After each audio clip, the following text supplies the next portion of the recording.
Дорогие зрители и подписчики YouTube канала Керастра, всем привет, рад вас видеть. Сегодня вместе с вами мы отправляемся в игру Genshin Impact. Сегодня у нас обнова 6.1 и вместе с вами мы будем проходить элегию угасшего лунного света. Хочу вам всем пожелать приятного просмотра, хорошего настроения, подписывайтесь на канал, ставьте лайки, вступайте в мой телеграм-канал Керастра Genshin Impact Honkai Star Rail, там мы общаемся 24/7. Там уже 20 тысяч где-то сообщений, непрерывное общение. Если есть какие-то вопросы, обязательно поможем вам, ответим. Ну и там вы сможете найти себе тиммейтов, новых друзей. Так что залетайте. У кого есть желание поддержать канал, отправляйте донатики на карту Сбербанка. Ну и мы отправляемся в путь.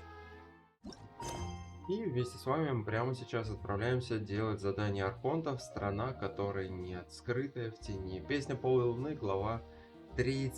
Также хочу поделиться с вами радостной новостью. Сегодня скирка у меня получила новую коронку, благодаря тому, что я потратил аж 3 штуки освященного эликсира, именно вот здесь в преобразователе артефактов.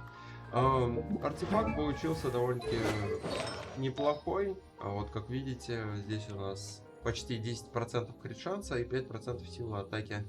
Немножечко хп для выживаемости, ну и капельку защиты.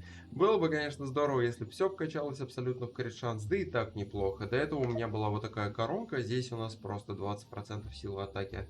Кому интересна моя сборка на скирк, обязательно чекните. Вот здесь 55,4 крит шанса, плюс там криорезонанс дополнительно.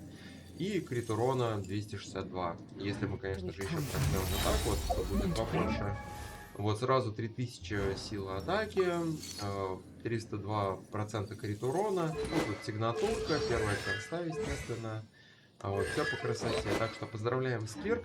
Также давайте, ребят, по-быстрому покажу настройки графики. Записываю в 4К на эпических. Как видите, все выкручено на максимум.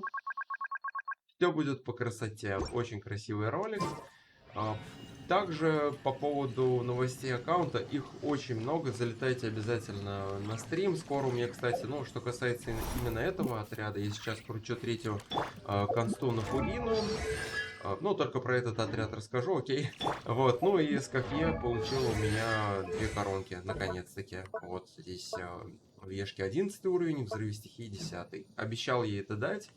Вот, Шинхэ тоже 2 коронки. Скоро, здесь, кстати, R2 у нее, скоро она получит первую консту, как раз-таки вот отсюда. Нужно было вверх листать, а не вниз. Вот, собственно, да. Осталось совсем немного. Пишите также, ребят, в комментарии, какого персонажа будете вы забирать. Я заберу первую консту на Шинхэ. У меня будет C1, R2, и этот отряд станет еще сильнее. Вот, так что отправляемся в наш город. Вперед!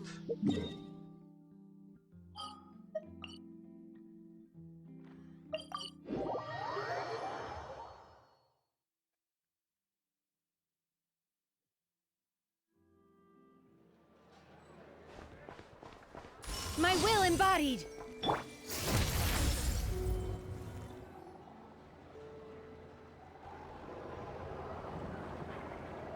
Oh, it's been a few days since we said bye to the others in Nasha Town.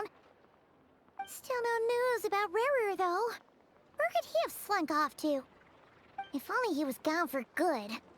But with all the trouble he stirred up before, there's no way we've seen the last of him.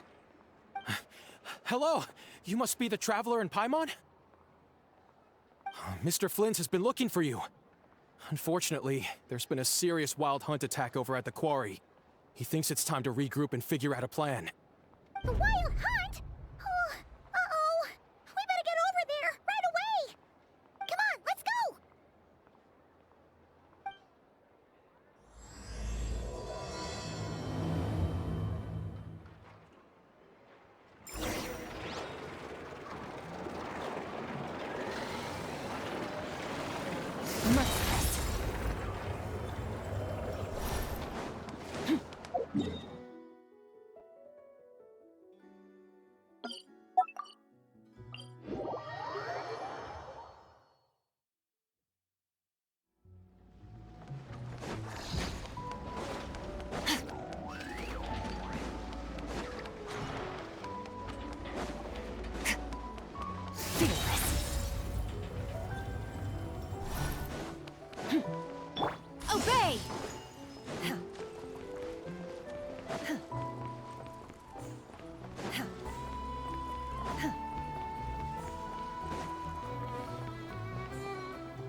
I can barely sense any Kuvaki at all.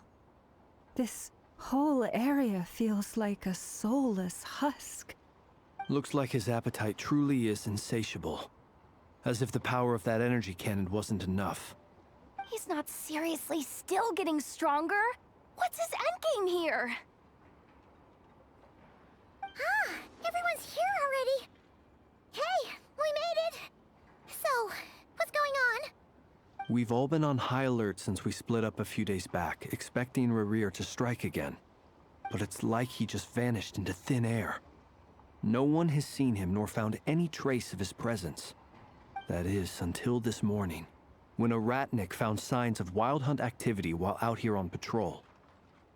As you can see, the crystalline itself is physically intact, but the Kuvaki it contained is all but completely diminished. And we're sure that Rarir did this. Who else? He's the only one who could pull off a stunt like this. Kuvaki loss has reached critical levels. Reikir of Solnari set to maximum threat level. Warning, unless de-escalation measures are taken soon, he will pose a threat beyond our ability to contain. The consequences could be catastrophic. Traveler, do you remember when we encountered Rerir just after regaining his body? There wasn't a shred of sanity left. Nothing but madness and rage.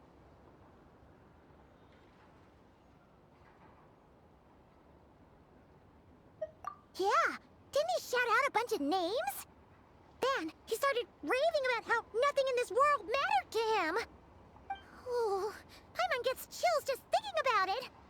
Oh, but the thought that he's still out there, lurking somewhere in NOD-КРАЕ, waiting for his chance to strike? Oh, even chillier. Last time we fought, we were already at a disadvantage. If he has such overwhelming strength, why would he suddenly go into hiding? Yeah, if I were him and I wanted more Kuvaki, I'd just take it by force. No point staying in the shadows. Unless something went wrong. His whole resurrection thing didn't exactly go smoothly. The other thing is, how does someone who's completely lost their mind still have the wherewithal to cover their tracks so perfectly? Beats me. According to certain medical studies, insanity does not always entail a complete loss of rationality. It may be that he is simply living in a world of his own. That actually sounds about right.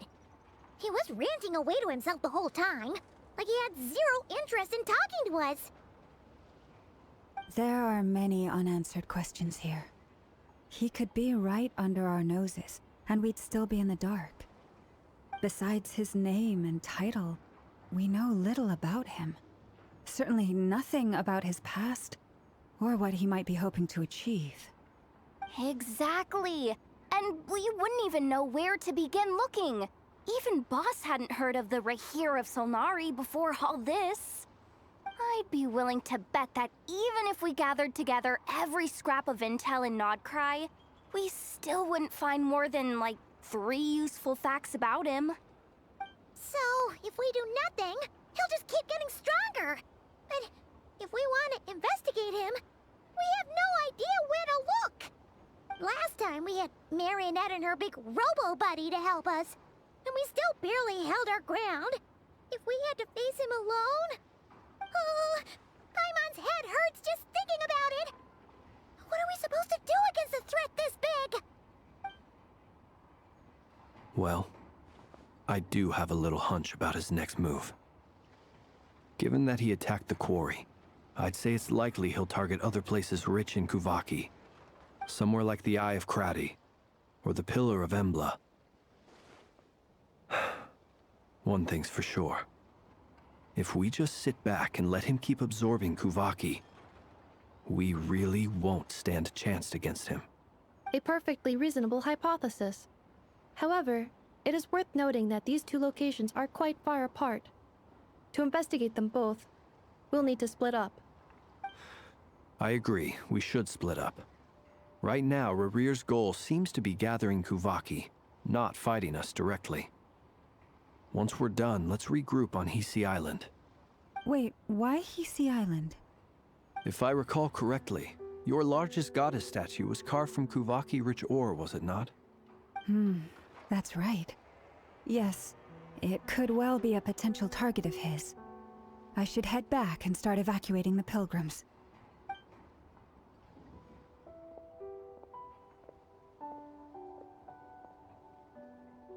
Splitting up's always gonna be risky. But I guess we don't have much choice, right? We're in a race against time here. And if we do run into Rarir, what then? That's when you follow the third rule of treasure hunting. Run like the wind. Didn't you say the third rule was go with the flow? I don't know. Did I? Anyway, whatever. In this situation, go with the flow means go find backup. Agreed. If anyone finds so much as a trace of Rarir, do not pursue him. Get out of the area and alert the rest of us as soon as possible. We need to put safety first. All right, we'd better get moving. Come on, Anefa, let's go.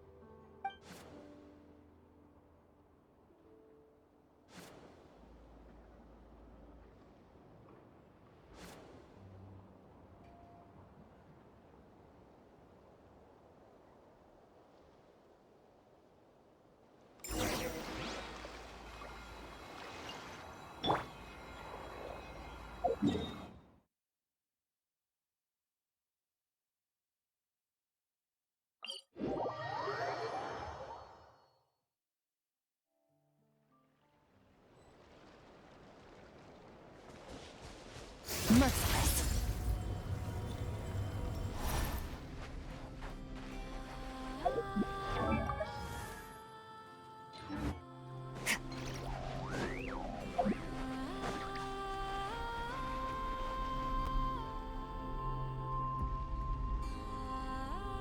Any leads?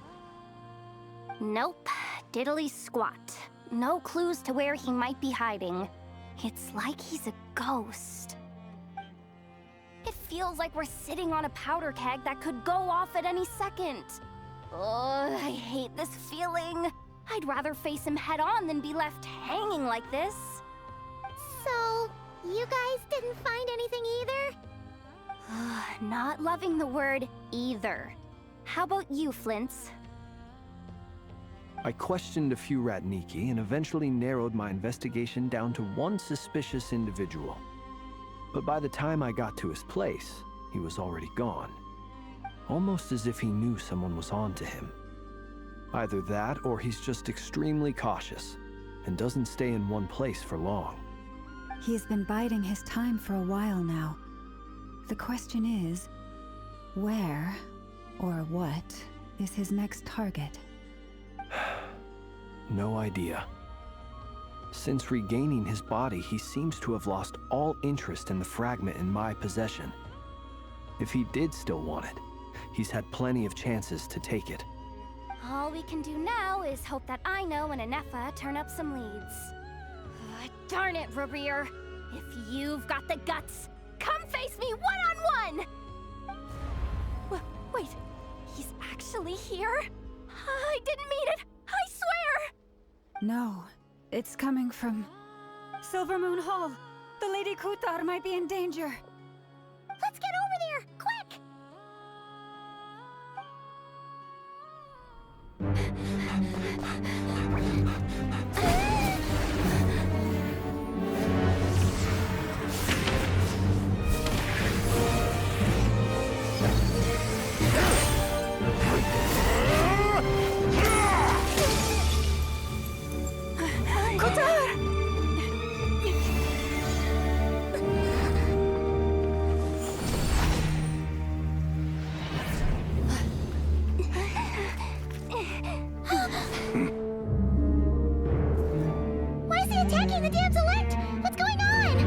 No time for questions. Stop him!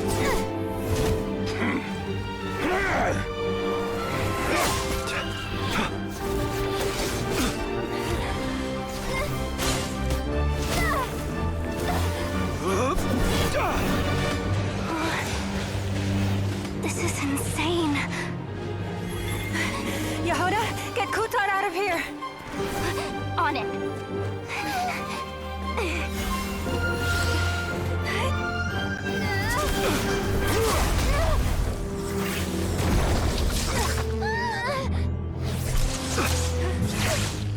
Look where your feeble light has gotten you.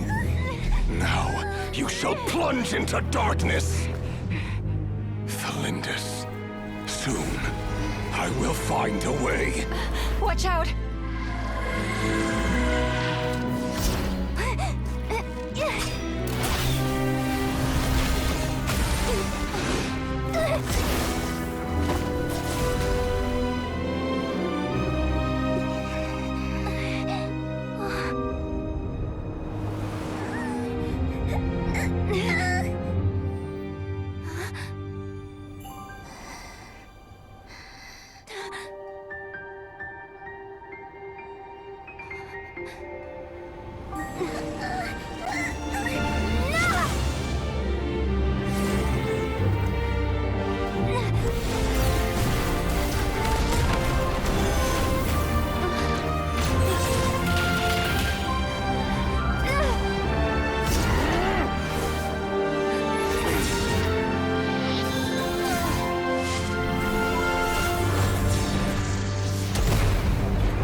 Barely made it out of there alive.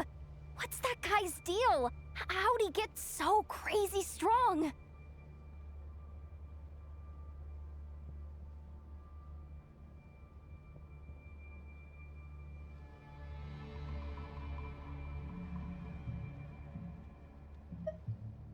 He's a threat to this entire nation. I doubt his strength could even be measured by conventional standards. I have a question.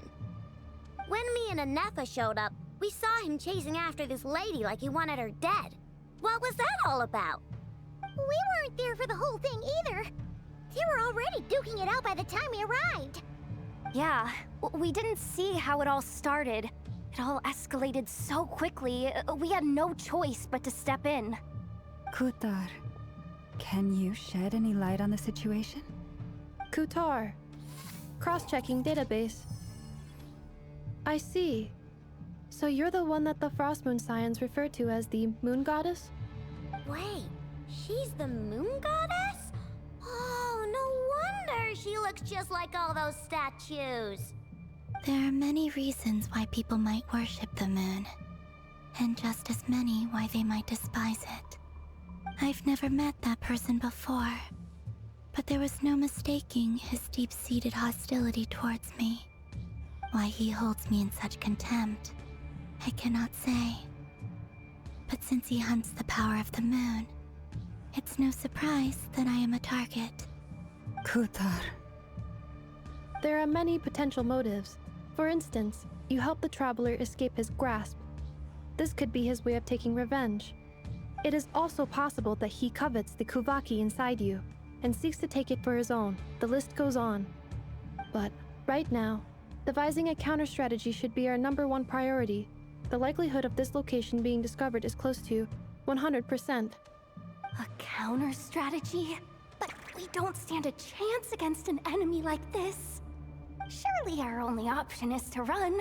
He's not gonna chase us to the end of the world, right? So as long as we can sneak out of NOD-КРАЕ undetected. No, I can't say that. Come on, Yehuda, this is serious stuff. You can't suggest we all just chicken out. Running is our only option. Huh? You seem surprised. But what other choice do we have? We are facing an enemy we cannot possibly defeat in battle. Well, I mean, yeah, but still. It's not too late. I can distract him, so you have plenty of time to make your escape. Wait, what? You're gonna act as bait? Doesn't that make sense? I'm the one he's after. There's no need for you to risk your necks on my behalf. A coyote doesn't stop for bypassers while it's howling at the moon. What is it, Loma? The Frost Moon Scions have already grown accustomed to life without their goddess. My presence here is no longer essential, and this is not my home, so you needn't ask me to stay. We can't just roll over and let him get away with this. That's not our style. Yeah. We can't just call it quits after everything we've been through together. Besides, she'd pretty much saved my life back there. If I just ditched her now, I'd never forgive myself. We can't overlook that you have saved our lives multiple times now. To talk of returning the favor would be a little crass for my liking. But suffice to say that we are friends, and friends look out for one another. River's true objective remains unclear. Even if we were to sacrifice Miss Kutar, there's no guarantee he would stop. But... Kutar, I know why you left the Frost Moon Scions so long ago. It was because people started treating prayer as a form of trade. They would make self-centered wishes, force you to accept meaningless offerings in return, and then expect you to perform miracles for them, as if that were their entitlement. If it were me, I might have walked away too.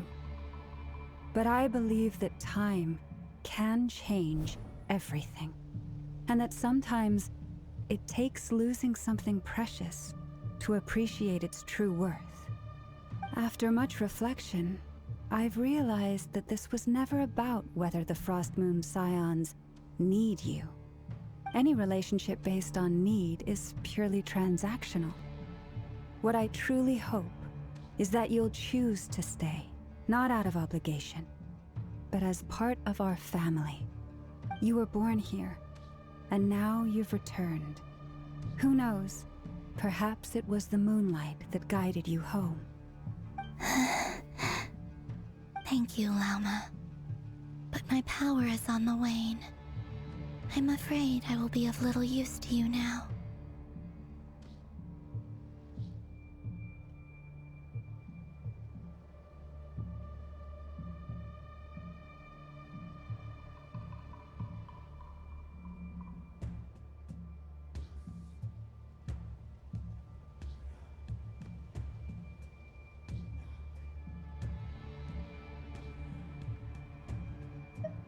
Very well then. I'll do as you say. Both times you saved us, we were transported across great distances in an instant. Is that one of your powers as the Moon Goddess? It is, but I find it very draining. I barely managed to pull it off just now, and it will be some time before I'm strong enough to do so again. Rejected by the world, my power is dwindling. Like a lake, cut off from its source, slowly shrinking away. Now, it has almost run dry. What do you mean, rejected by the world? The three moons belonged to the ancient bygone era in which they came into being. From the moment I was born, the world itself, the three moons are not one and the same. As the goddess of the Frost Moon, I cannot wield the powers of the other two. Yet moonlight has a way of blending together. Each can reflect the other's glow.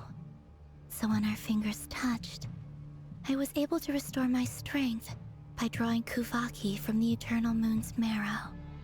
But this method of recovery is painfully slow. If only we could find the...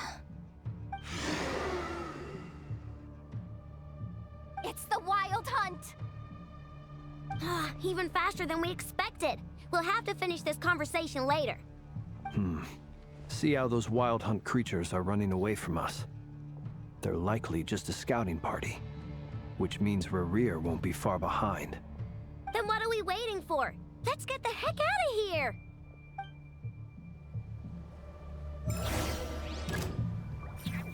Leave this place. With one heart, we pray. Cleanup sequence initiated. Preparing for dust-up. She lined it! Observe. Beware. Oh, they just keep coming! This is driving me nuts! Rerir's closing in on us. We need to pick up the pace. There's too many of them! And this time, we can't go back on Kutar's house to escape. This goes on much longer.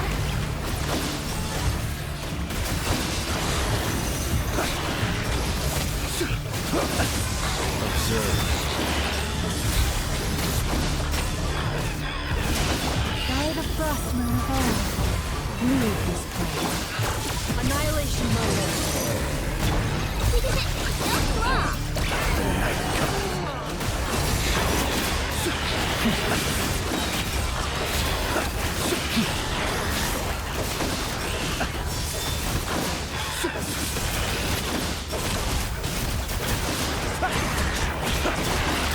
Preparing for dust-up. Beware the creatures of the night. Be silent. Observe. Night falls.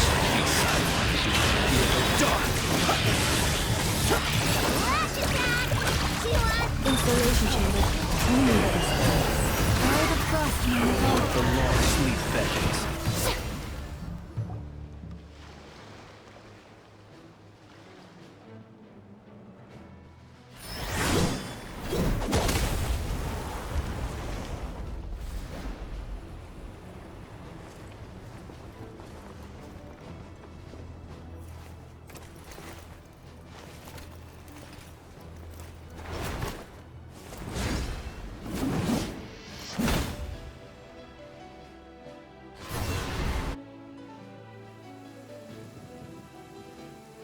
What's the matter? Bit off more than you could chew?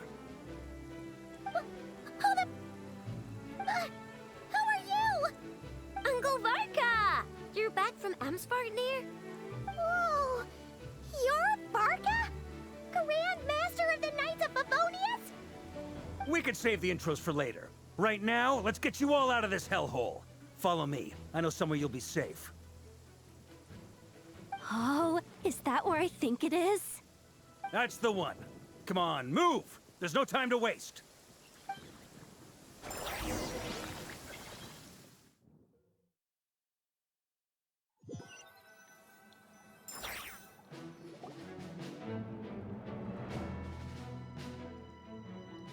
Wow! Where are we? This is so well hidden.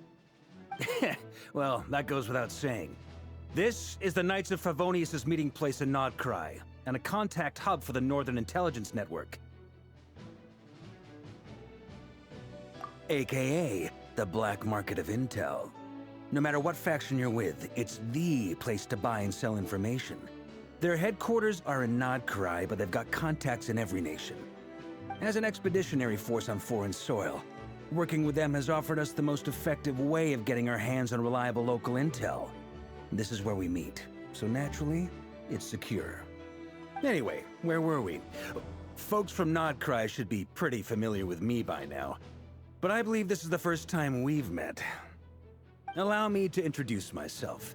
I am Varka, Knight of Boreas, and Grand Master of the Knights of Favonius. We've heard all about you.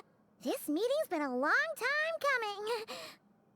You look way younger than Paimon expected, but you definitely have that Grand Master vibe.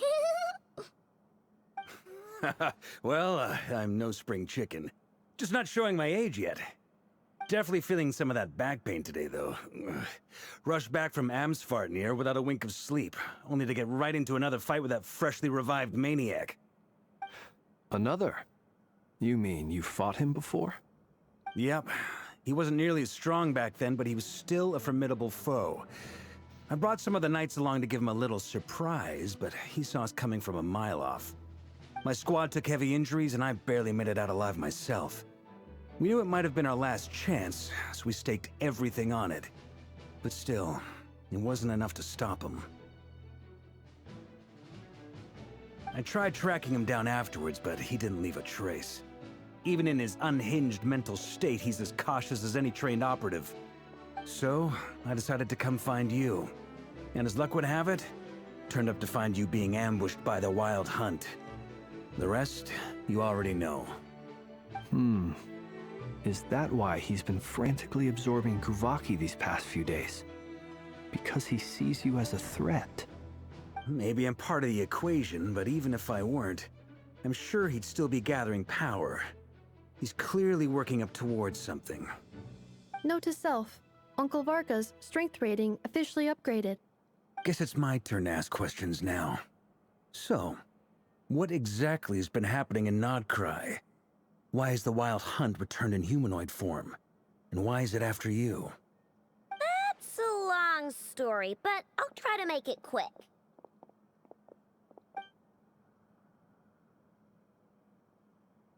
Wow, I had no idea so much had happened. Sounds like you guys have really been through it. So, the Kutar is actually a Fatui Harbinger. And all this Wild Hunt activity in NOD-КRАЕ is the work of the Raker of Solnari, one of the 5 sinners. That's a lot to take in. Need some time to wrap my head around it all. I'm truly sorry, Mr. Varka.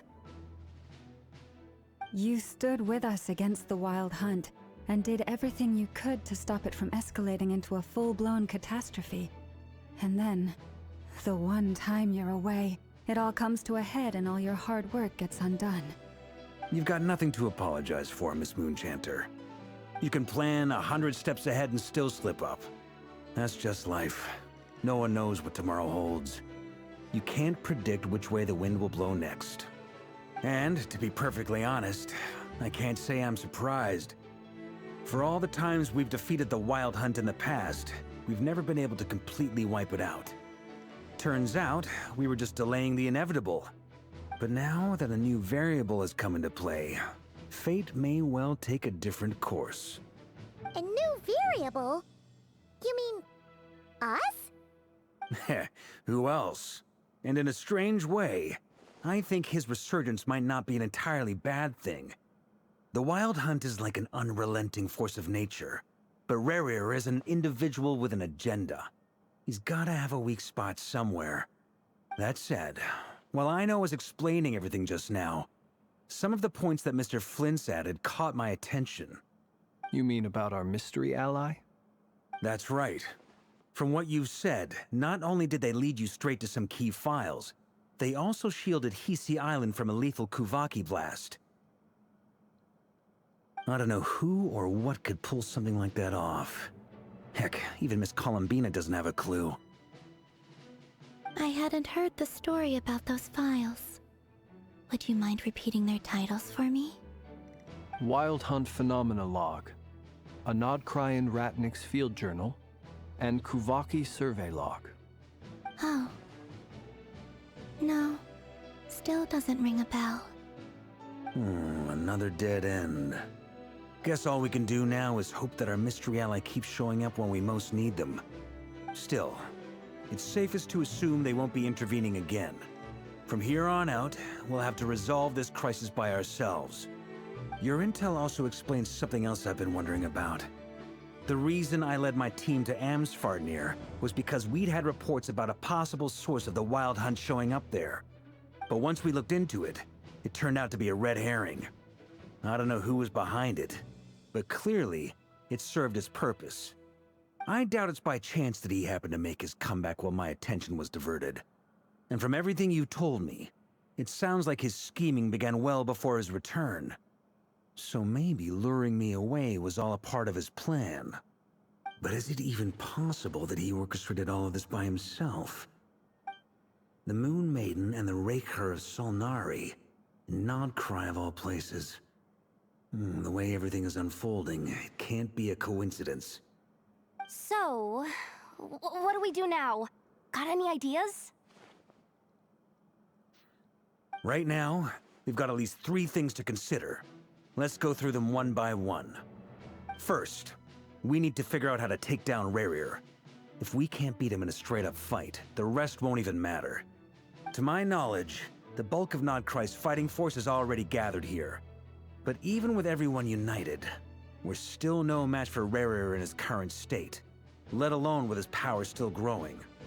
What if there was a way to tap into a new power of our own? How so? Have you thought of something, Columbina? 3 moons once watched over this world. The Eternal Moon was the largest. The Frost Moon was the brightest. And the Iridescent Moon was the most mysterious. They say that back then, the 3 moon goddesses wielded immense power. Enough to shape the workings of the world itself. I now bear the Frost Moon's power, and the Eternal Moon's marrow resides within the Traveler.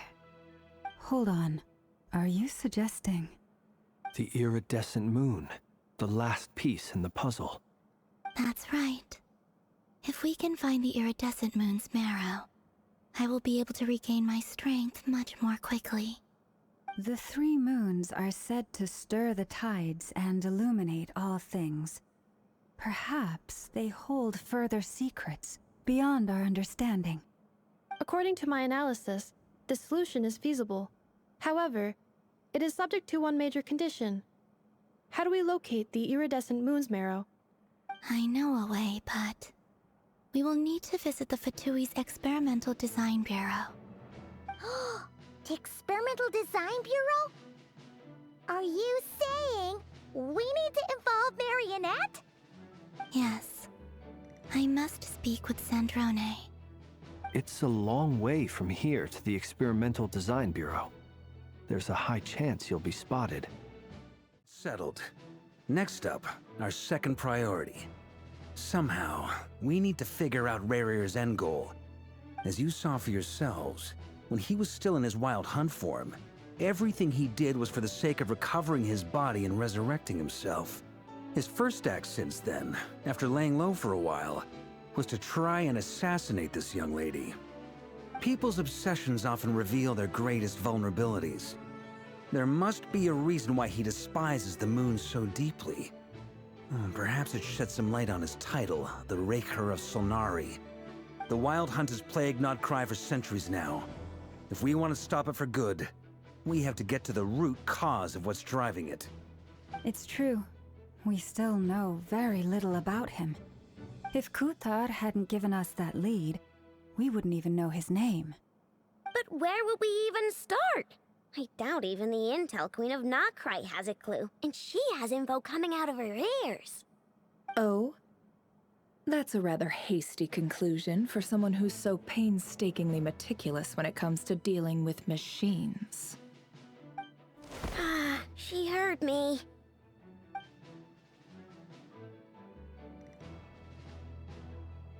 Boss!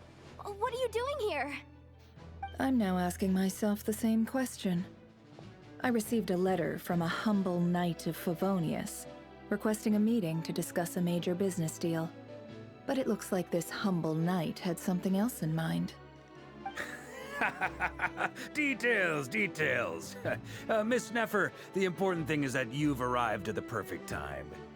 Since his failed ambush, I've been racking my brains trying to come up with a plan to fight Rarier.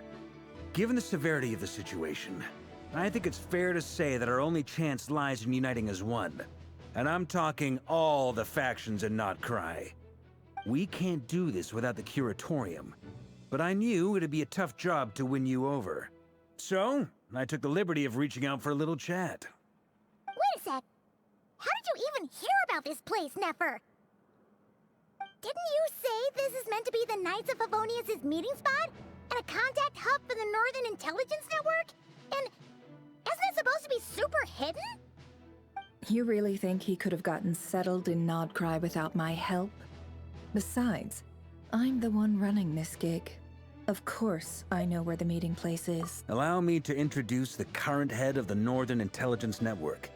If it's intel you're after, she's your woman. Pretty much seen and heard it all.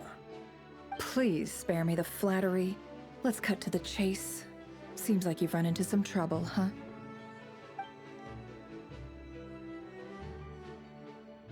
Well, this certainly qualifies as an unforeseen crisis. On behalf of the Curatorium of Secrets, I wish you all the best of luck. So you're just going to sit this one out? Why should I get involved? What could possibly be in it for me? What if we told you we can't do this without you? Oh?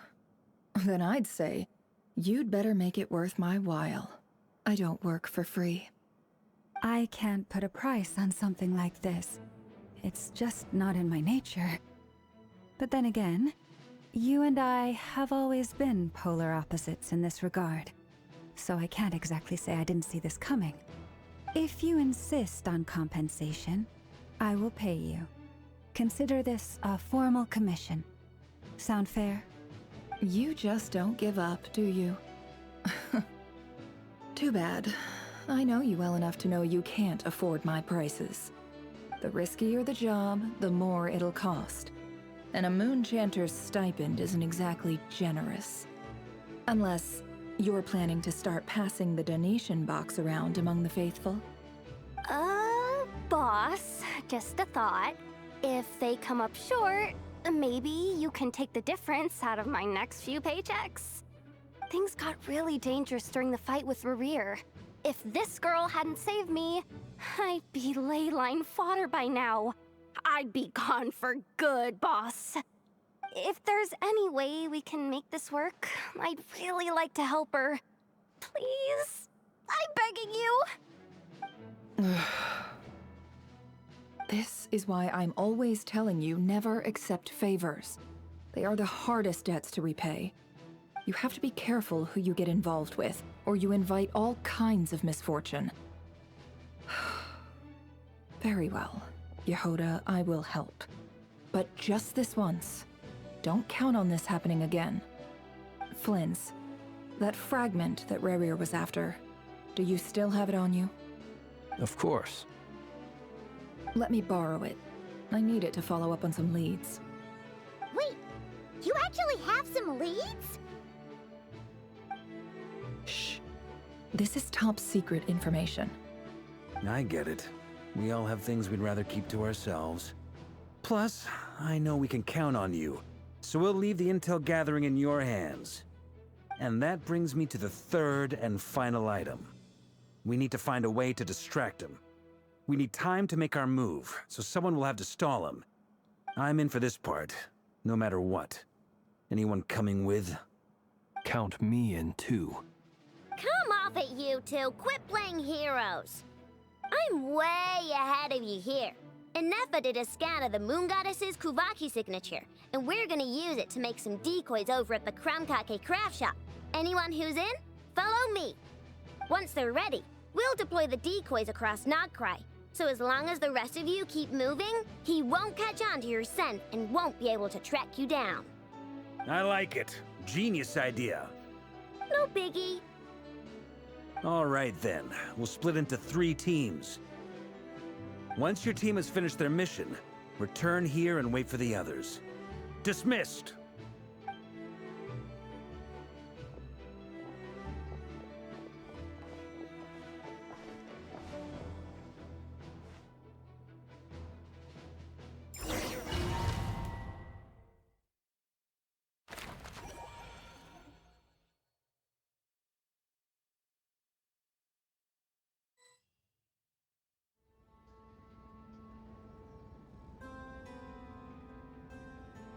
Lady Damselette.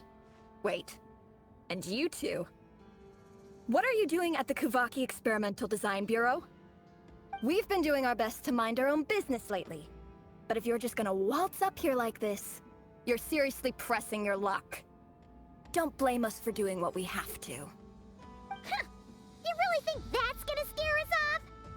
We're not looking for any trouble. I just want to see Zandrone. Do I need to remind you that you're still a wanted fugitive for deserting us? Out of consideration for our former ties and the crisis we're all up against, we'll let you leave in one piece. But don't even think about trying to get inside. Let them in. But Are you going to make me repeat that? no, my lady. Sandrone seems to be in a good mood. Must be maintenance day.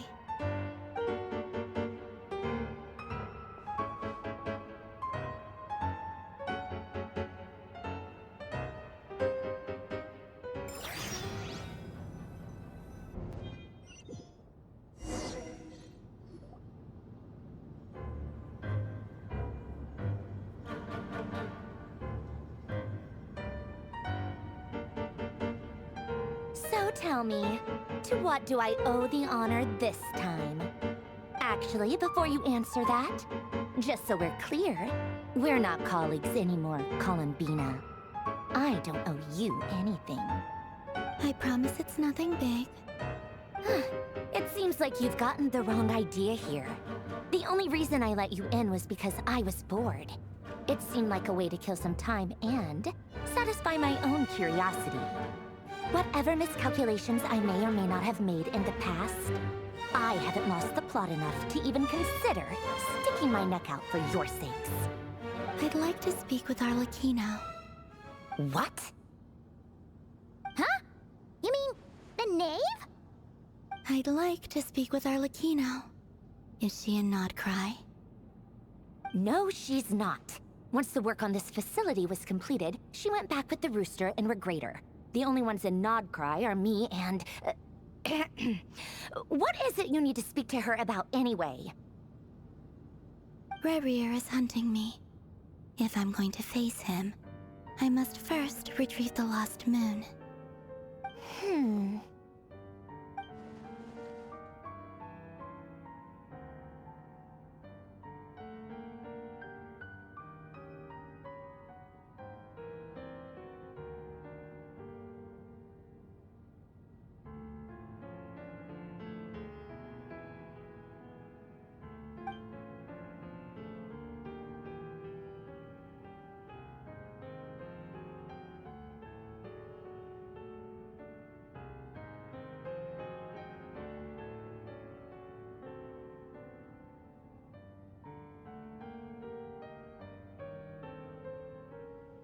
Is that a no, then?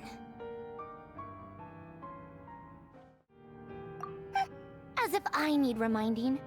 I was this close to settling things with him before someone decided to whisk me away to their weird little garden. Have you held any tea parties lately? Tea parties? Yeah, obviously. You don't seriously think we'd pack it all in just because you aren't here. If anything, they've been more eventful than ever. Just me, Arlecchino, and a bunch of insolent and sensitive guests who won't stop asking where you've gone. Oh, they've been a real joy. I bet you served them the worst tea you have. Just like you used to do to me when I upset you. Who cares about how good the tea is when there's no one around to drink it? I keep losing people. First Rosaline, now you. I'm running out of people who can make me laugh. Honestly, what could be more ridiculous than a multi-centenarian goddess who's only ever had the plain herbal tea she received as offerings? You'd always brew a different type of tea for me each time. Was it really just to see how I'd react?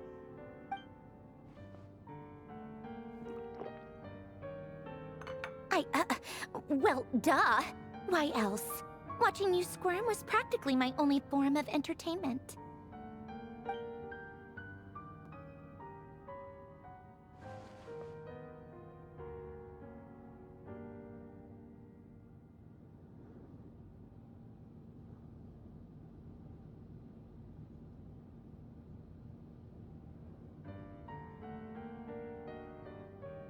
Oh, yeah.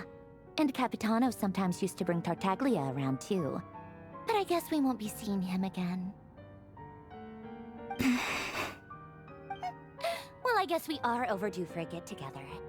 Polonia! Have Febronia pass a message to Arlecchino for me. It's time for tea. Will suffice. Pass along a message for me, too, if you would. My body cannot contain the marrow of 2 moons, so I'll be leaving one of them in her care. Excuse me? Who said you were on the guest list? If my tea meant that much to you, maybe quitting the Fatui wasn't your brightest move. Back when you were under the Tsaritsa's protection, no one would have dared come at you so openly. But that protection didn't come for free. In fact, I paid dearly for it. At the end of the day, it was just another transaction. I just got tired, that's all.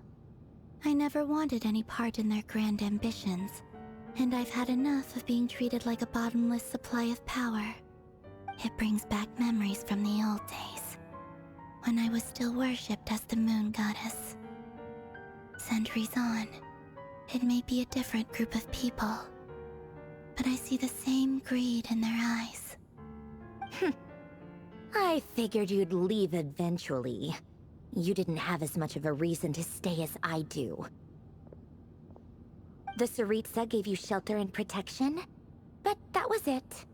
Nothing more, nothing less. Meanwhile, the Fatui demanded everything from you in return, until it was more than you could bear. I get why you left. And frankly, I have no interest in dragging you back just because the higher-ups told me to. But if you keep hanging around with this riffraff, the next time we cross paths, we might be enemies for real.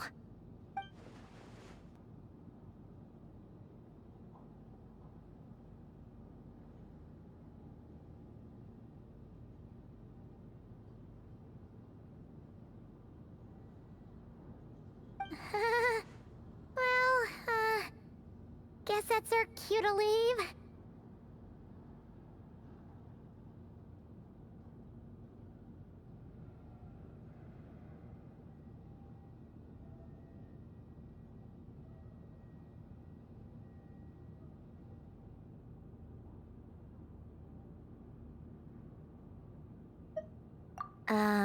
That might be your plan, but it sounds like someone else wants you to stay a little longer. Huh? What do you mean? Listen.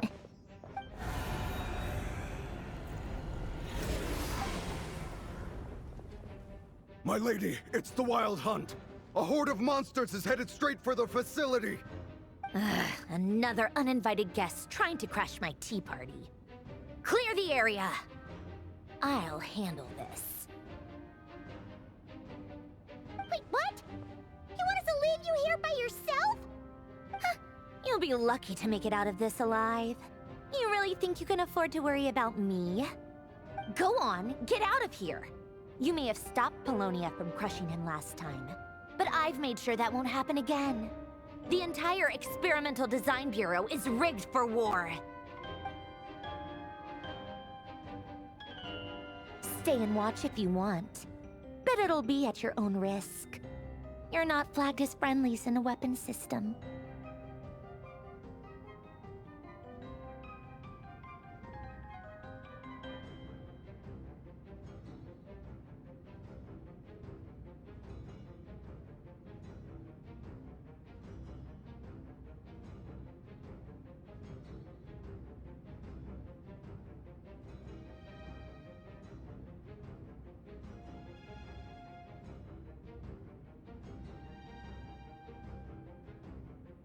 Don't tell me what to do!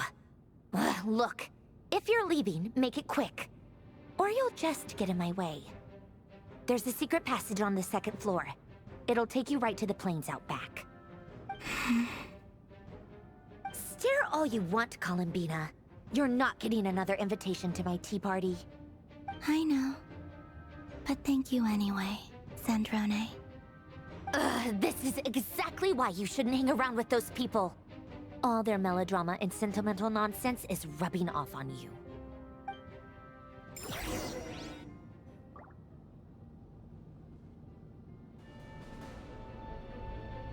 Come on then, Mr. Right here.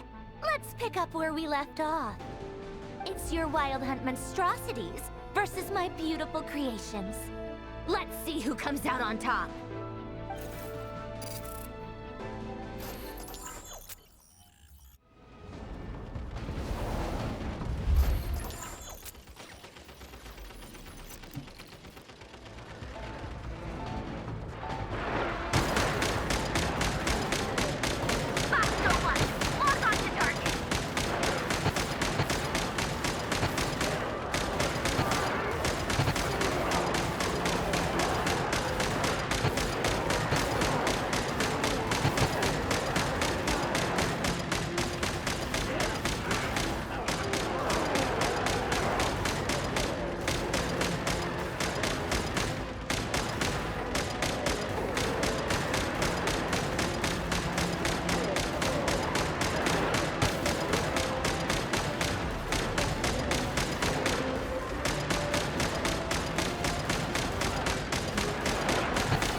Polonia, get him!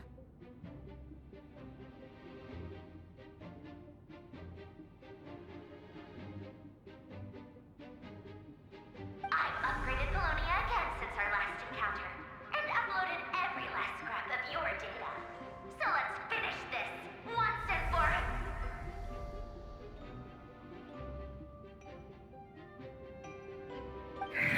She's not here. Where did she go? Hey! Over here, you big... Cursed moon. Go. Keep searching. She cannot have gotten far.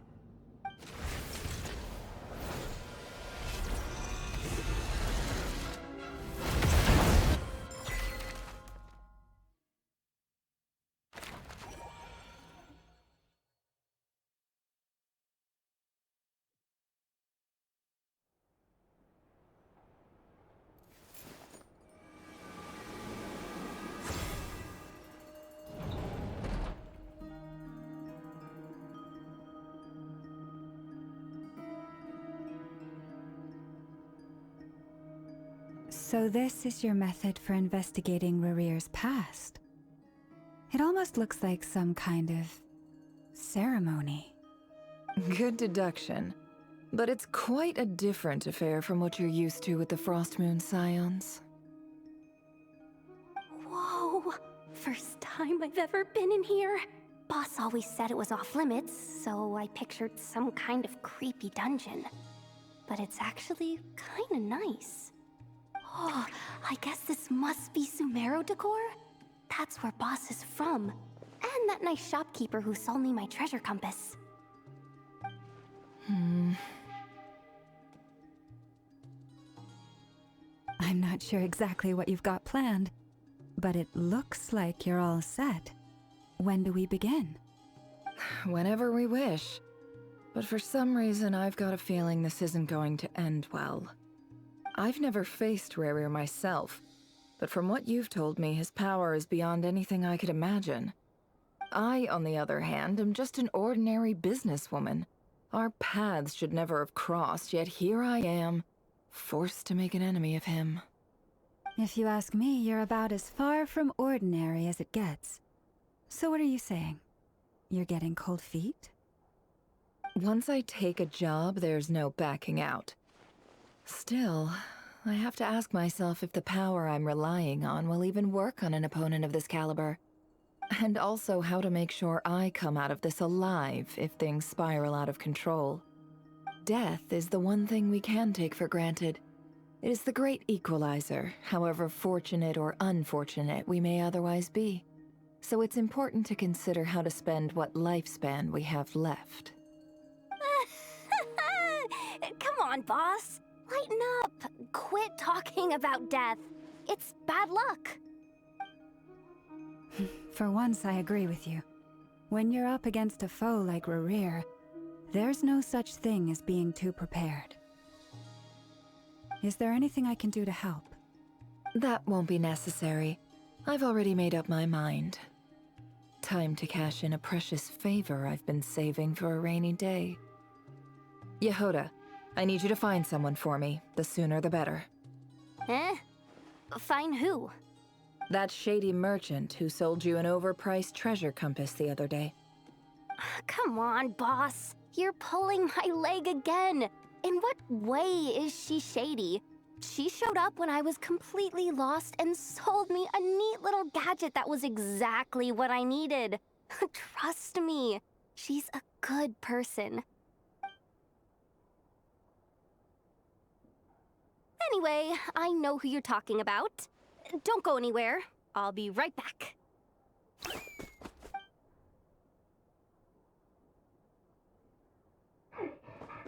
dragging me. I genuinely can't run any further.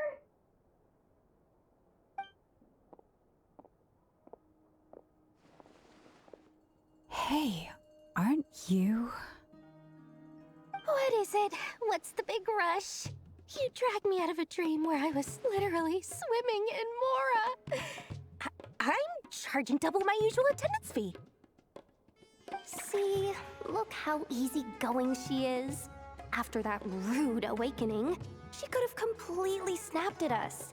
But instead, she kept it together and just asked for an extra fee. Dori Sangama Bay? I never would have pictured you two doing business together. If you want to make it big in NOD-КРАЕ, it's all about connections. Lady Nefer just so happens to have a lot of intel that interests me. And she also did me a big favor in the past.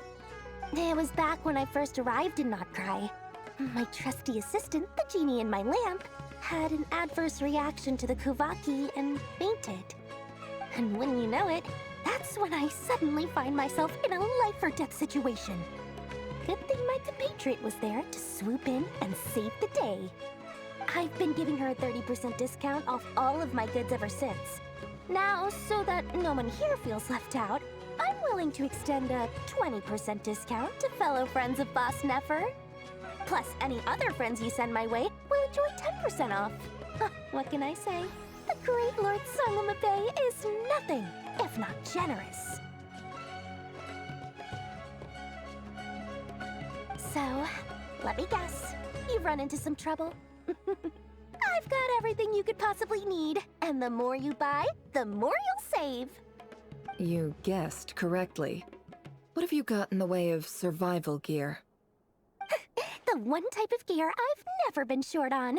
What are you looking for? A jetpack fresh from the Academia's labs? An ancient suit of armor dredged up from the bottom of the sea? At the very least, I need to know what kind of opponent you're dealing with here. If even you're worried about staying alive, it must be pretty serious. What if I told you it's someone with the power to bring a nation to its knees? Is that so? Then we really are talking top-shelf treasures. I don't have anything like that in stock right now. I'll have to ask my supplier. Your supplier? A powerful woman, make no mistake. I can't reveal her identity, but luckily for you, I hear she's planning to visit NOD-КRAE in the near future. If you're willing to wait, I can ask her when she's here. Can't say exactly how long that'll be, though. Then, let me put it another way. What would you do if you encountered an enemy like that? Roll over and serve yourself up on a silver platter? Of course not! I have a handy little trinket from one of my generous suppliers, which... Hold on. What exactly are you getting at? No, no! This is for my personal use only! Let's just say I'm borrowing it, all right? Just for insurance purposes. You'll get it back later. Favors are the worst kind of debt to owe, and now you've got a chance to repay one. A win-win situation, don't you think? Fine. You can borrow it for 5 days. No, make that 3. And for every extra hour after that, I'm charging you 1,000,000 mora. Deal? Deal.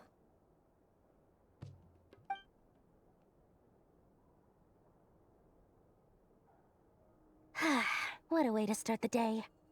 Now, was there anything else you wanted? Or can I go back to bed now?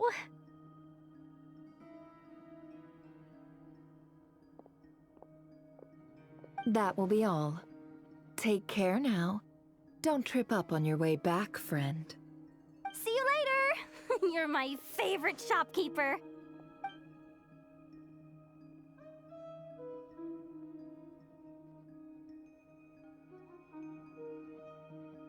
Excellent. Everything is well and truly ready. The ceremony can now begin. After initiating the ceremony, your minds will follow me wherever I go. You will see many strange things in your mind's eye. So remember, don't be frightened, and don't make a sound. Now then, let us peer into the Raker of Solnari's past.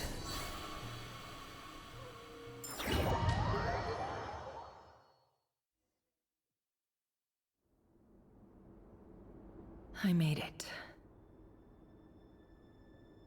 I don't recognize this style of architecture. Must be Conrian. Simple furnishings, table and chairs. It's a more ordinary house than I might have expected. Looks like the fearsome Raker of Solnari came from surprisingly humble beginnings. Unless this passed for luxury in КАЭНРИ'АХ. Unlikely. It was said to be a very prosperous nation in its heyday. Anyway, I'll keep exploring.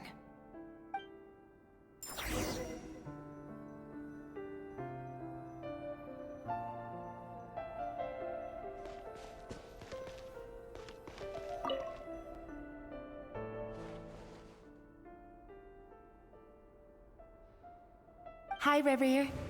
Since you're working extra hours tonight, I thought I'd keep myself busy by checking out that new kebab shop. I've heard good things about their menu. I'll test it out, and if it's as good as everyone's saying, let's go back together sometime. P.S. New stash from the Universitas Magistrorum. I brought some goodies home.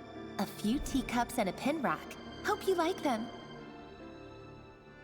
They didn't sign their name, but they must have been close. Sounds like they were living together.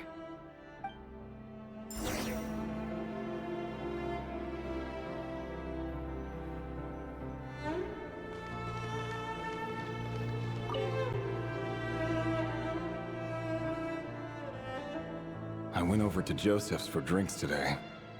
They have a fine collection, but I went alone. Felindis was tied up with something and couldn't make it. Joseph asked why I came alone, but I didn't really have an answer. He then went on to ask about other things. If you ask me, someone who asks that many personal questions is too nosy for their own good. But if he invites me again, chances are I'd still go. Felindis.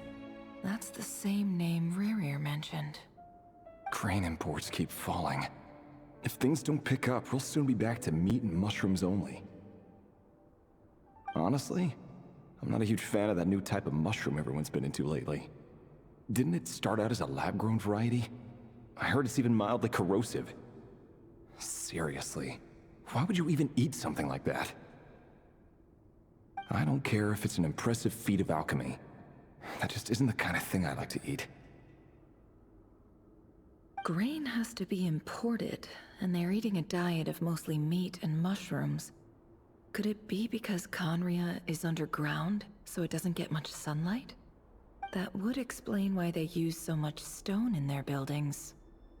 They even use alchemically modified strains for food. Seems like the people of КАЭНРИ'АХ don't have many options when it comes to dining. I've just about saved up enough now. Time to buy it and keep it somewhere safe. Making a big purchase. I wonder what it is.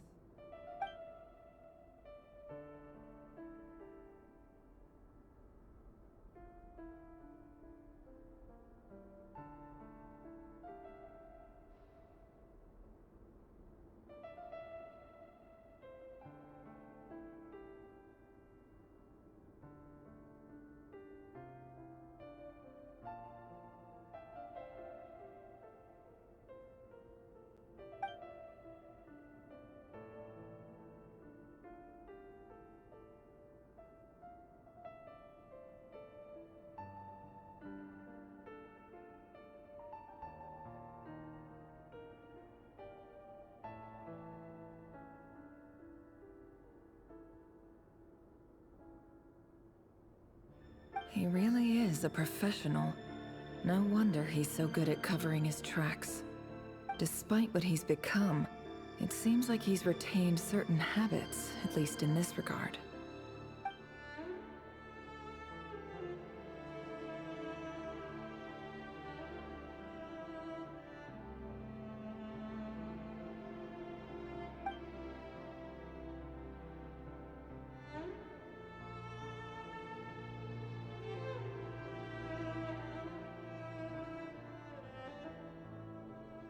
Did Rary rip it out himself?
Before I met you, I was convinced that my heart was nothing more than a stagnant pool. The burial place of a fallen moon. A withered, windless grove where the waters rested forever unrippled. It was you who helped me see that my heart hadn't entirely withered away. That it could still beat to the rhythm of love.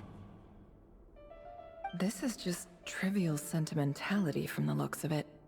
Why would he go to the trouble of hiding that? The burial place of a fallen moon.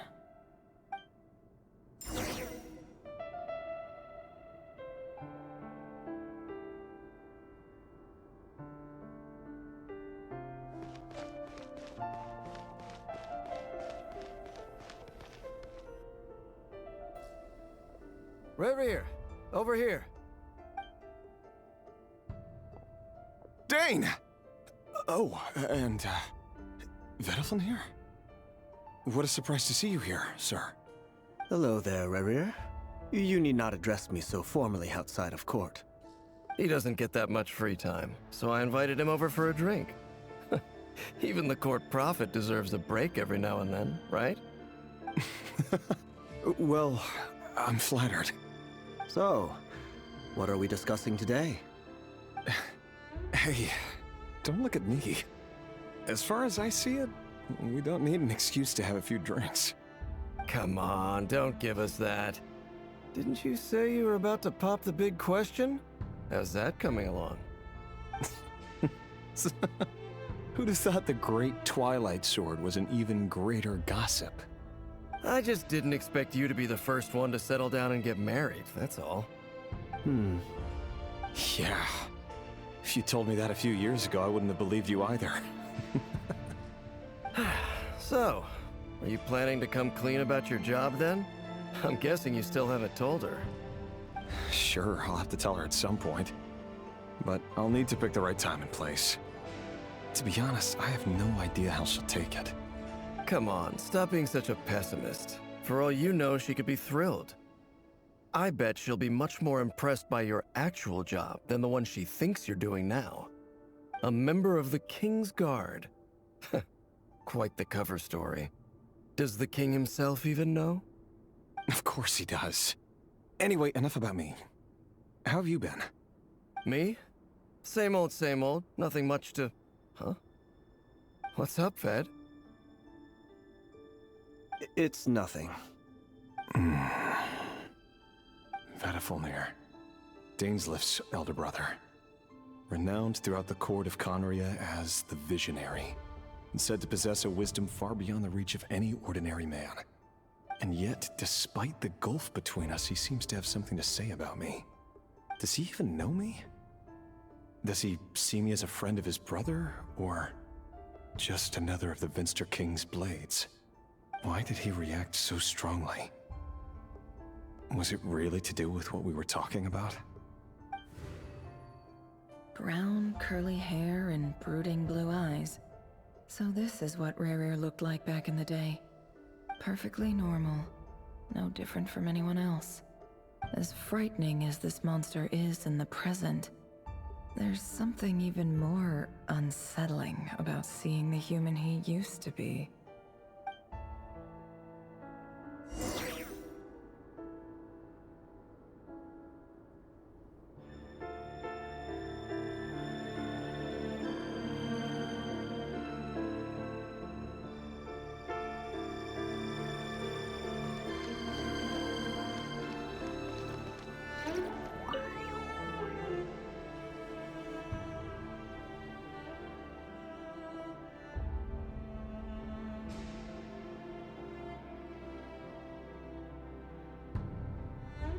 Philimbus? You're back early? Our equipment's being serviced today, so I got off earlier than usual. How's your day been? Aw, why the long face? Is something the matter? Has your boss been giving you a hard time again? Went for a drink with Dane and the others after work. Isn't that a good thing?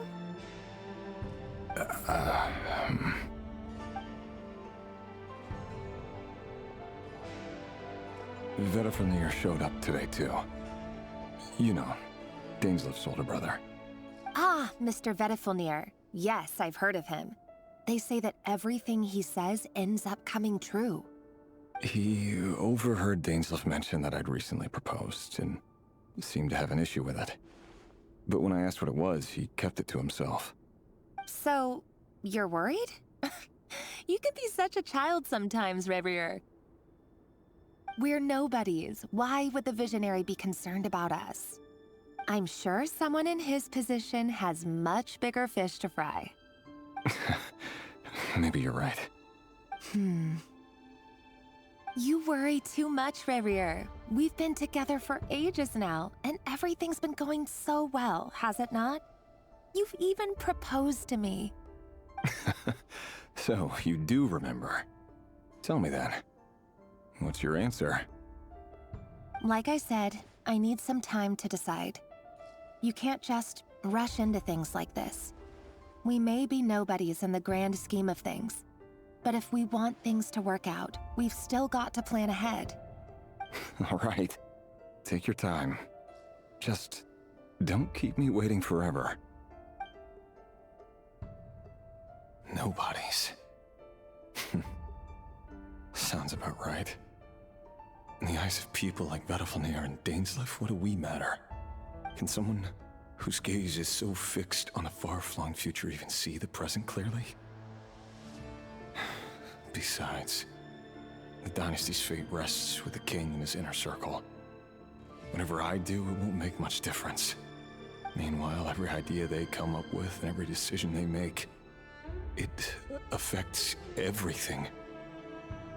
These days, the king is lost in his research, and the purge of the Crimson Moon bloodline grows ever more intense. The opposition tried to speak out, but nothing came of it. And I'm under no illusions as to why. Because we eliminated them and got rid of their bodies. A man can have 1,000 reasons to carry a sword, but there are few good excuses to use it. Yet the king has never even considered a gentler approach, and he never will. What becomes of someone who kills on another's behalf? Can he ever find true peace?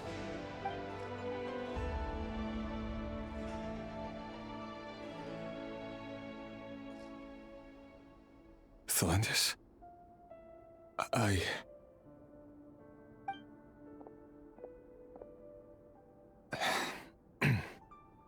It's nothing. You were right. Fate has never smiled upon nobodies like us. But by the same token, it's unlikely to bear a grudge against us either. There's no reason we can't keep living happily together, cherishing the simple joys of each day as they come. See? You just need to stay positive, Revier. I can feel your warmth, your breath. You're right there, right by my side. Just seeing you makes me happy in a way I can't explain. And that's something that no one could ever take away from me. So smile, my love. Let go of that frown. You're right, Thelindis. I've just been overthinking things. That's better. Getting caught up about things like this will only ruin our evening. Speaking of which, all set for the ball tonight? I need to go get ready. You go ahead. I just have a few things to take care of, then I'll come join you. Even busier than the big shots, huh? Fine, I'll go get started. But don't be late. If you keep me waiting too long, I won't be a happy bunny. Relax. I'll be there. Seriously, though, you drive a hard bargain. You're really gonna leave my proposal hanging and still expect me to take you to the ball? Well, that goes without saying. I already told everyone I'd be coming with a dance partner. Besides, they're two completely different things. Let's take it one thing at a time, all right? All right. White outfit it is. It seems like Rerir was deliberately hiding his ties to the intelligence services by giving the impression that he was just an ordinary member of the Vinster King's Guard. He clearly doesn't want his would-be fiancée to know about his other life. Then again, that's hardly surprising. People in the intelligence trade rarely do. Who'd have thought we were in the same line of work? Let's dig a little deeper.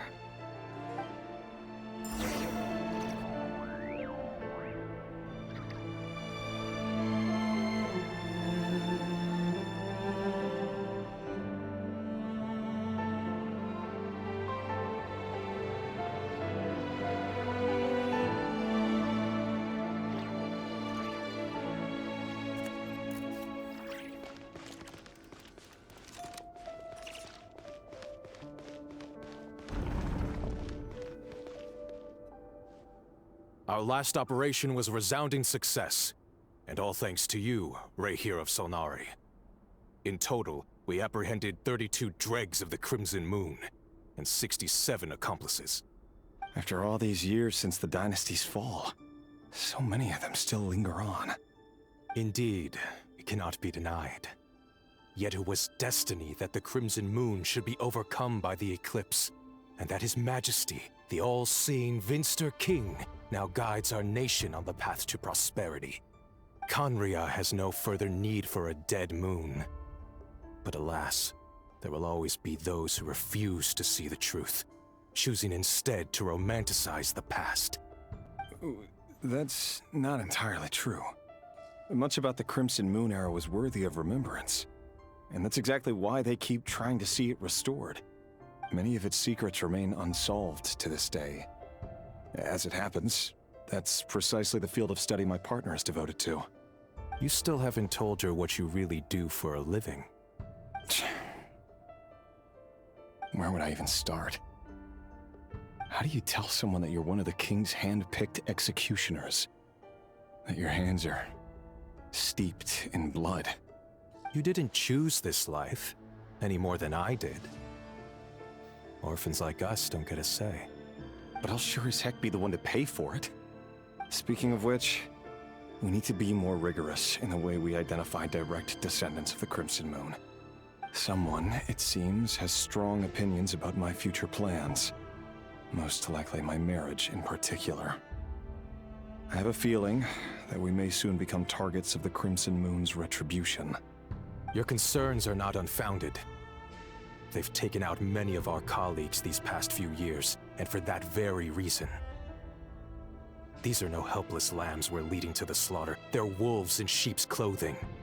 Take care, Rahere of Solnari. I look forward to toasting you at your wedding. Thanks, Thorkel. You look after yourself, too.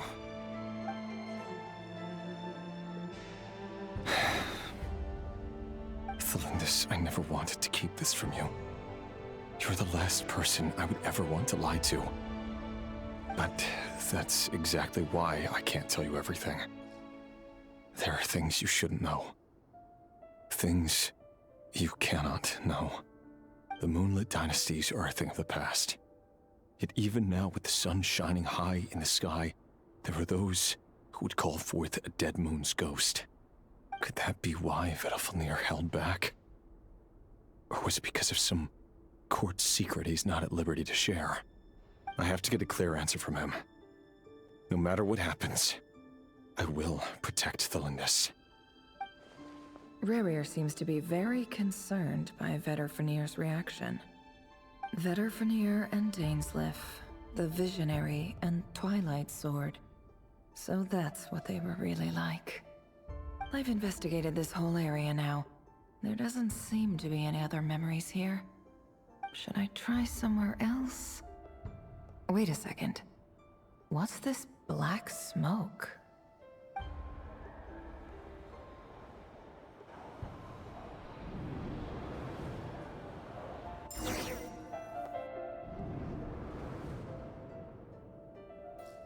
So, he's late after all. Just you wait, Rahere. You're in for it. Big time. Are you waiting for someone, ma'am? Could I tempt you into buying some flowers?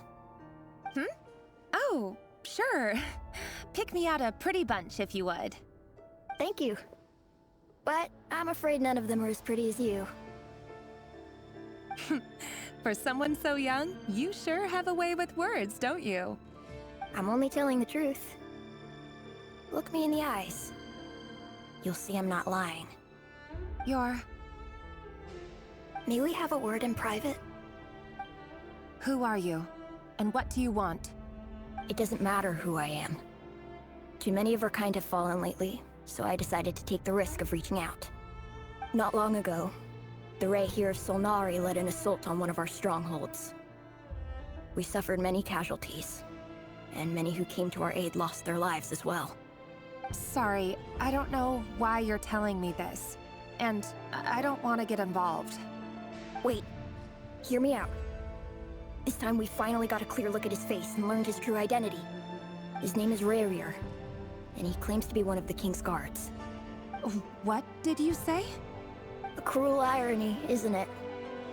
The man you're set to marry leads a double life as a brutal executioner. But surely, you must have caught a whiff of the blood on his hands. Why are you telling me all of this now? Simple. It's because... How strange. Rarier was nowhere to be seen in that memory. It clearly belonged to the Lindis. Rarier couldn't possibly know what happened if he wasn't even there. Why would her memories appear in his fragment? The ceremony won't last much longer. I think it's time to call it a day.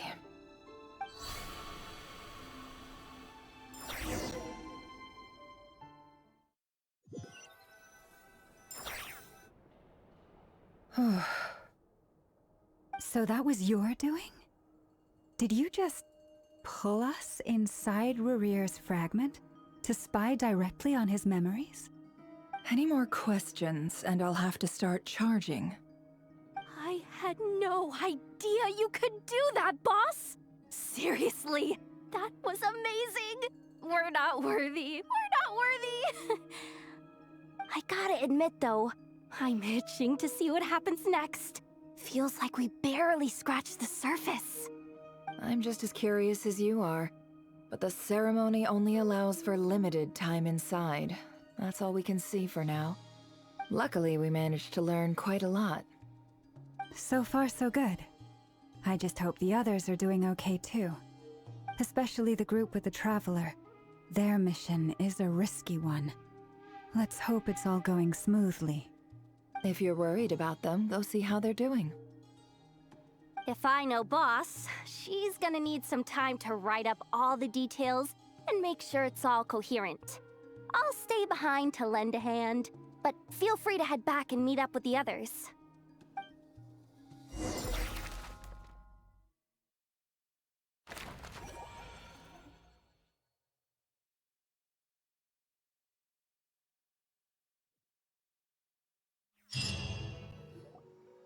Oh, they've been prowling around for nearly 2 days now. These things just won't quit. Oh, they might not have seen us yet, but them constantly sweeping the area, our way out is completely blocked.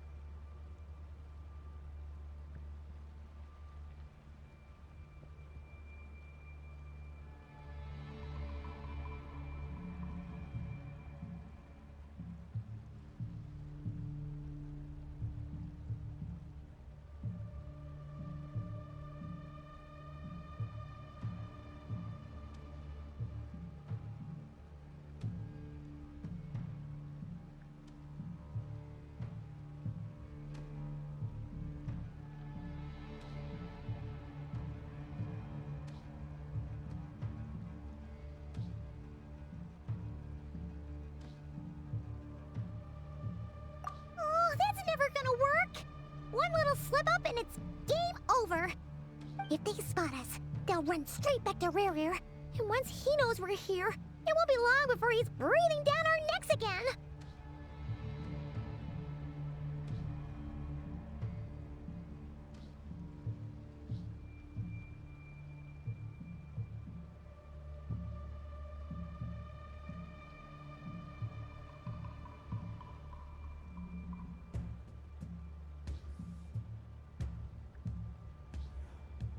Oh, guess you're right.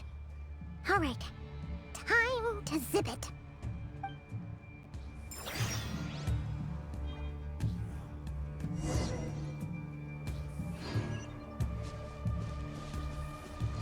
Quick, hide! We almost got spotted!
right.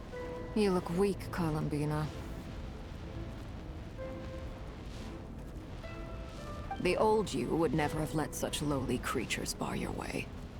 Word has it that you did something for the Tsaritsa, and that's why you've lost most of your power. Freedom comes at a heavy price, doesn't it? It's Arlecchino! You came! Hello again, Columbina. And greetings, guests of the House of the Hearth. It's been a while, Arlecchino.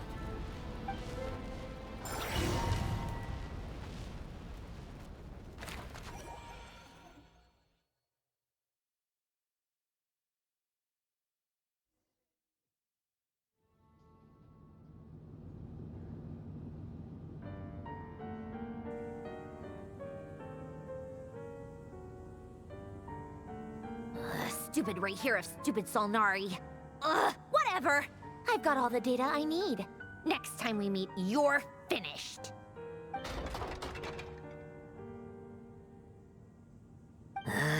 He sure doesn't pull his punches. Excuse me, do you need a hand? You can do me a favor by staying out of my way. Can't you see I'm busy? Wait a minute. I recognize that voice. Hello, Miss Sandrone. Father sent us over to help. Huh. How considerate of her. Hey, Fremine, get over here and help me fix this. Lenny, you do your thing. Just keep your sister away from my machines. Nearly every machine that cat girl touches ends up going haywire. Go put her on cleaning duty or something.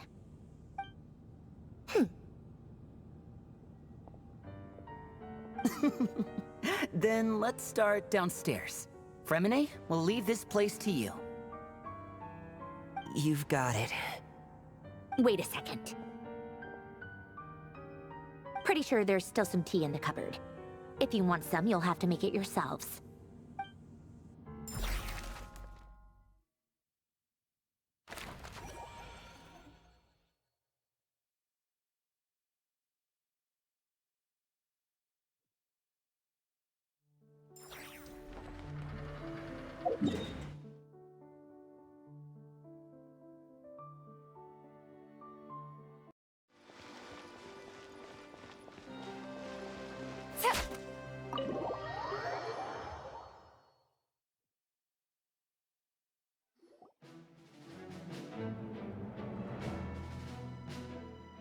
It's a relief to see you all made it back in one piece.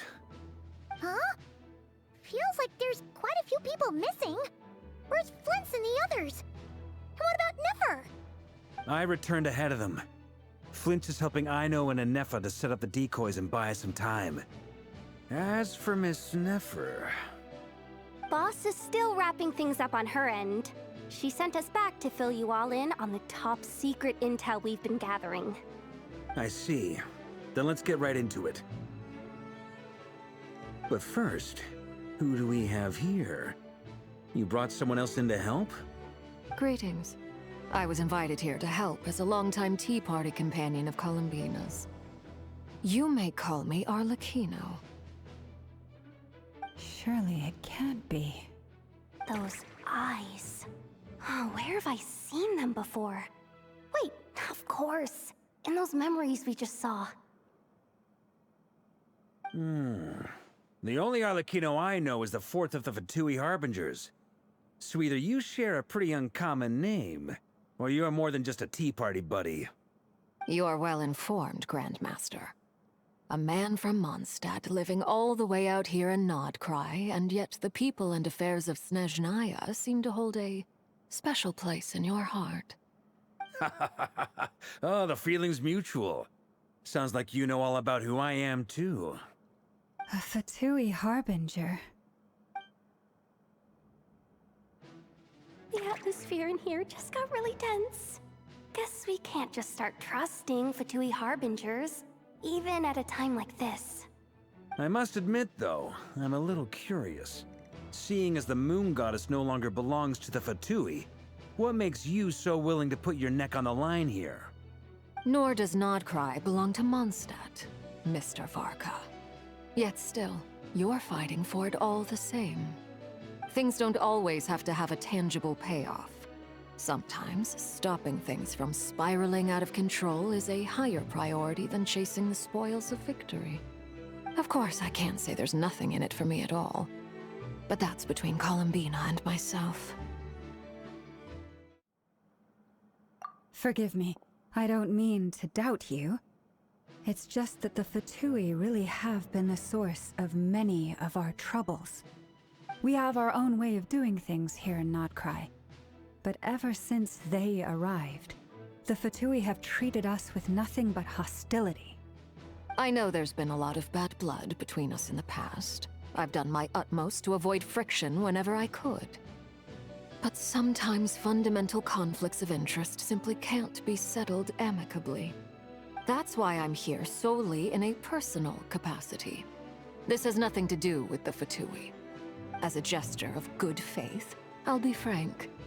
I can help Columbina track down the iridescent moon's marrow, which will help her restore more of her power. Anyway, what else is on the agenda? Let's begin. She says she'll be frank, then completely skips over the details. Looks like she doesn't want to give away too many secrets after all. But she clearly wants to change the subject. It'd be awkward if I tried to bring it up again now. I guess we'll just have to go along with it. She's the fourth of the Fatui Harbingers after all. One look and you can tell she's not someone you'd want to mess with.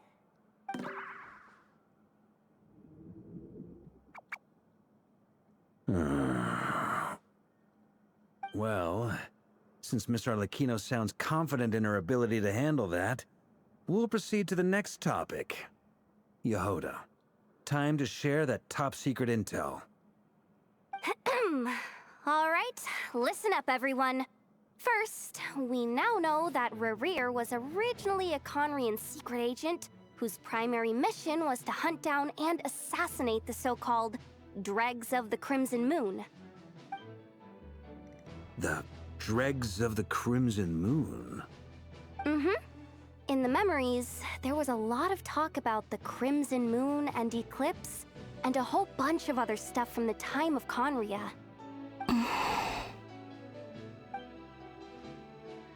To my knowledge, those were the names of two different Conrian dynasties. Long, long ago, it is said that the people of Conria worshipped the Crimson Moon, drawing a mysterious power from its reflection. But one day, a coup saw the Crimson Moon eclipsed, hence the name of the new dynasty that replaced it, and how it became the new emblem of Conria. Still, long after the Crimson Moon dynasty had fallen, the last ruler of the Eclipse dynasty, the Vinster King, still coveted the secrets it left behind. So, he sent the Re'hir of Solnari to secretly hunt down the Crimson Moon's few remaining followers. In those days, Rerir showed no signs of madness. In fact, he was as normal as any other person. Oh, and he had a fiancé, or at least a would-be fiancé, called Tholindis. What's the matter?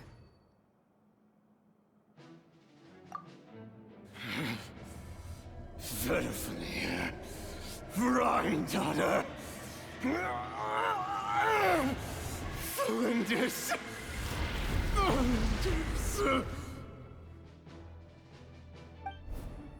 Interesting. Anything else? What about this would-be fiancé of his? Do we know anything about her? Well, she was a researcher at the Universitas Magistrorum, but it felt like she was hiding some kind of secret. Oh, and one more thing. For some reason, Rerir's fragment also contained some of Tholindis' memories, though only a very small portion. Well, no shortage of potential leads, I'll give you that.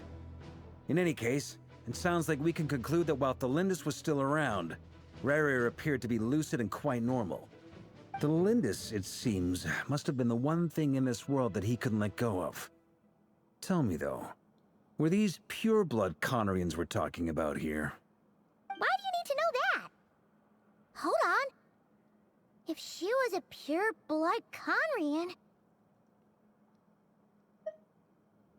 Oh yeah! Just like how it was with the captain! If we could somehow find her, do you think there's any chance Rerir might regain some of his sanity? It's possible, but it would take a miracle. We can't pin all our hopes on that. That merchant who Nefer knows, Dori Sangama Bay. Maybe we could hire her to look into it. All right then. Let's keep working in our separate teams. Traveler, Paimon, Kutar, and Miss Arlecchino will go look for the iridescent moon's marrow. As for the others...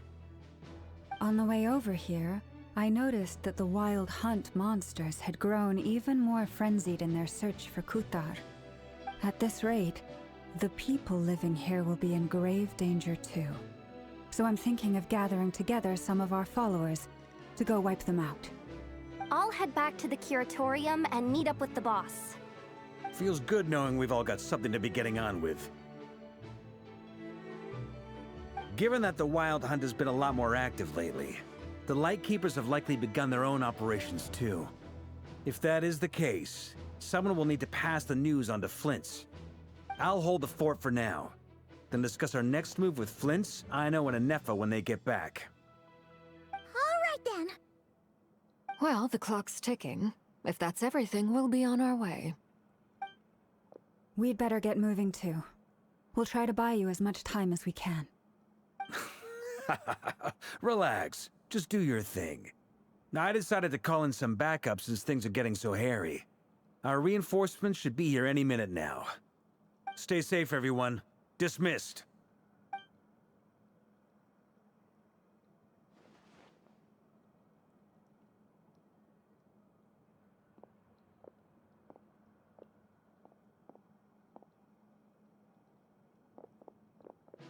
We're back. Did we get here a little early? Or a little late? A tad late. The others have already set off. To summarize, our resident moon goddess has found us a new ally, and Boss Nefer has uncovered some promising info. Everything going smoothly on your end? Not great. I don't know how long we can stall them for. The decoys are getting taken out way faster than we imagined. I'm gonna make some more later, but I need a timeout first. I'm so tired right now. Oh, right! Inefa, could you fill in Uncle Varka on what we just discussed with Flint's? Sure. Uncle Varka, you previously told us about how when you went to investigate a source of the Wild Hunt in Amsvartnir, you discovered that it was just a diversion. But according to Flint's intel, several outbreaks of the Wild Hunt had already occurred in NOD-КРАЕ in the period leading up to that. That was before Rerir had regained his body, when he was far from regaining his full strength. In other words, in theory at least, he still lacked the means to act in two places at once. Flint's, with everything that's been happening, the Lightkeepers across NOD-КРАЕ are rallying to fight back against the Wild Hunt. They're gonna need your help. I know, I'm sure you're capable of coming up with something far more effective than decoys. But for now, you should stay here and get some rest. Anefa and I will head back over to Amsvartnir to see if there's anything I missed. I told you Uncle Varka would say that, didn't I? A deal's a deal. Not a word about my snack intake for the next week. Database updated. Reliability of Aino's predictions increased. What does that mean? They were betting on how you'd respond after hearing their intel. It's the obvious choice, isn't it? That's hardly worth betting on. We already decided that Anefa should go investigate the situation over at Amsvartnir on her own. You might as well stay here and keep watch. Someone needs to hang back and oversee our strategy meetings. And besides, you still haven't fully recovered from ambushing Rerir. So I've ended up with the easiest assignment. Well, I appreciate it, everyone. See you when you get back.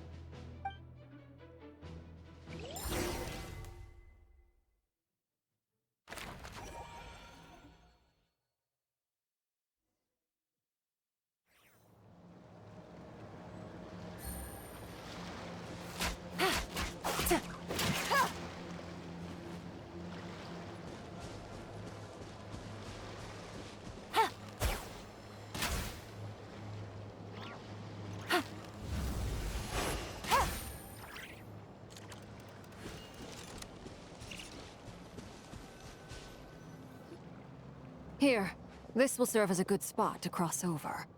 Arlecchino, hold up a second. Since you brought us all this way, would you mind telling us what you've got planned? We still haven't got the slightest idea what's going on here. And if even Columbina doesn't know where the iridescent moon's marrow is, how do you? Simple. Because I am an inheritor of the royal bloodline of the Crimson Moon. And one of the last surviving embers of the two worlds' flames. Huh? Are you serious?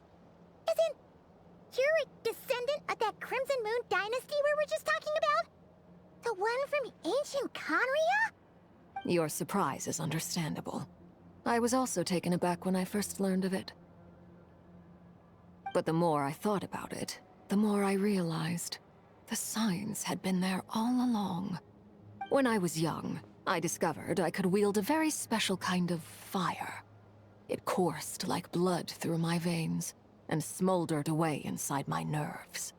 What's more, whenever I experienced strong bursts of emotion or drew too deeply on this power, it was like some kind of presence within the fire would begin to gnaw away at me, consuming me from the inside out. Exactly. That is why my hands are like this, too. At first, I saw it only as a curse, but once I became a harbinger, the jester apprised me of the truth. Together with my own investigations, over the past few years, there are several things that I have gradually come to understand. For instance, take the so-called Crimson Moon. In truth, it is nothing more than the shattered remnants of the iridescent moon, fused with the abyss to prolong its lifespan. Since this blood flame was bestowed upon me by the Crimson Moon, it is a fusion of the iridescent moon's former power and the corruption of the abyss. You all understand the nature of the abyss well enough. I draw upon its power, and in return, it hungers for my soul. This strange blackness is the mark of corruption it has left behind. If I recall correctly, you once told me that if the corruption ever made it to your heart, you'd become a completely different person. Yes, and that's the reason I'm always careful not to push my power too far. It's essentially a never-ending tug-of-war. Whew. Sounds intense. Anyway, the rest of my story can wait. Is there anything else about the Crimson Moon or the Iridescent Moon that you're unclear about? Paimon has a question. So, the Crimson Moon that the Carians used to worship was actually the Iridescent Moon, right? Which was one of the three Moon Sisters. Does that mean that the Carians were to the Crimson Moon as the Frost Moon Scions are to the Frost Moon? So much of that history has been lost. We have no way of knowing exactly what they were like. But I would suspect that the Conrians weren't as devout in their moon worship as it might appear.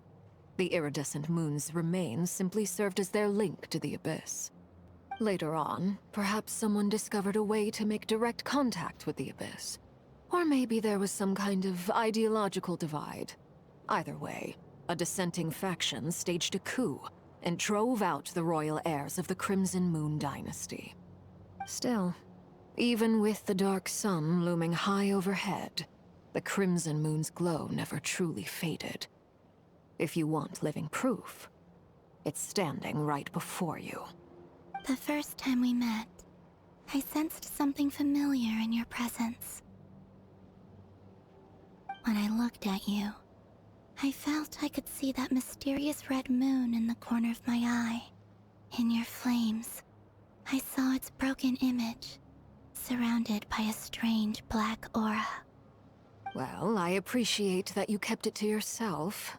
Much about the Crimson Moon is still a mystery, and I'd prefer not to end up as the object of an insane research project. Anyway, time is against us here, so if there's any other questions, they'll have to wait. I just want to make sure I've got one thing straight. In her letter, Sandrone mentioned that since you are unable to contain the iridescent moon's marrow yourself, you intend to leave it in my custody. Correct? That's right. For now, it's the only way I can pay you back for your help. The iridescent moon is already part of who you are. So with its marrow in your possession, you'll be even more powerful than before. Deal. Then let's get started. Get what started? What does this place have to do with the Crimson Moon? When I first became a Harbinger, the Jester gave me a book called Parenheri, also known as Leobranto Innamorato. You should be able to buy a copy next time you're in Fontaine. It's a love story set in the Crimson Moon era. But setting aside the tangled romances of its characters, it also records a few interesting details. In the Crimson Moon era, or so the story goes, there was an orphanage that received children from beyond the bounds of this world, and subjected them to a peculiar induction ceremony. Beyond the bounds of this world? For real? And what kind of induction ceremony? The Crimson Moon sages looked beyond this world for beings with powers that surpassed the gods. But fearing they might lose control, they subjected these children to a process of refinement. They made these children crawl up a fireplace and kept asking them, "Have you died? Did you see it?" Until they finally admitted to having died and seen a crimson moon. The adults embraced the children who passed the ritual, telling them, "Within the fireplace, you have traversed the flames between two worlds. Here and now, you are born anew." The book leaves much unsaid, but I suspect that this was their way of branding the children they had enrolled, leaving an indelible mark upon them so that they would forever live in the Crimson Moon's light. That explains why I can't sense the Crimson Moon's marrow in this world. It makes sense that it would be sealed in a special space that can only be accessed temporarily through some kind of ritual. But there's no fireplace here. Do you see a chimney anywhere? Oh, are we supposed to build it ourselves? Okay, fine. Paimon will go find some bricks. That won't be necessary. The fireplace is purely symbolic. The key to the ritual is crossing the flames between two worlds.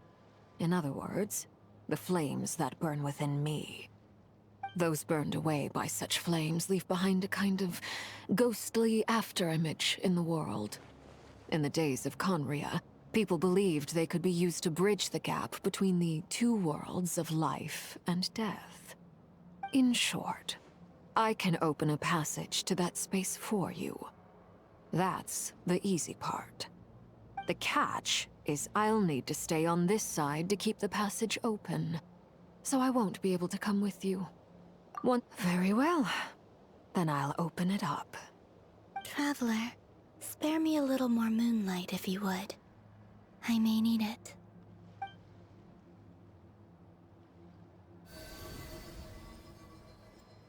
Thank you. I feel like I've recovered some of my strength now. It should be enough to move us across short distances and confront whatever dangers might await.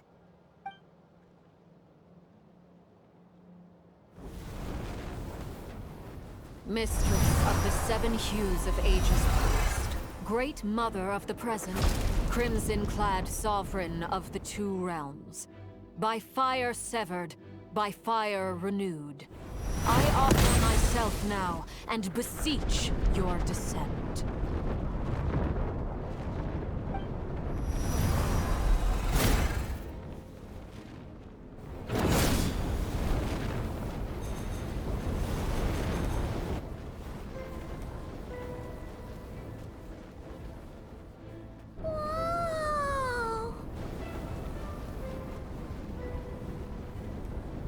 One word of advice.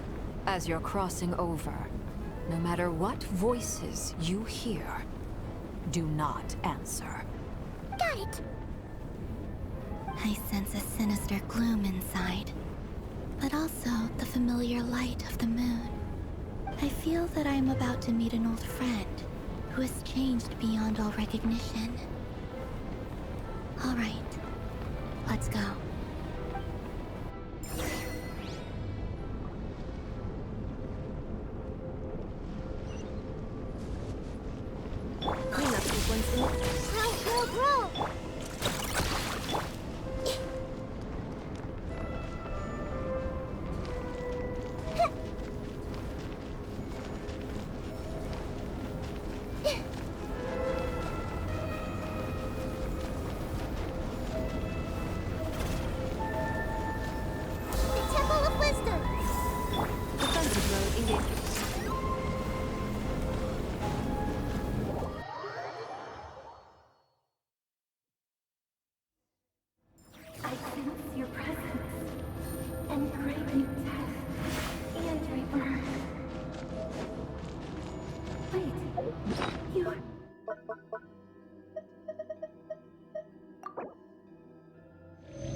over from another world.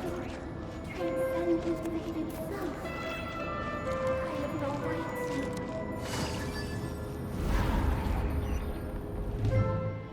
Hey! Look up at the sky! A red moon! This must be the spot, right? Is that the abyss? It's practically filled the entire place. What now? What a tragic sight. Fragments of your broken body, seized by the abyss, and hung up aloft like mummified remains. Iridescent moon. Was this truly what you wished for?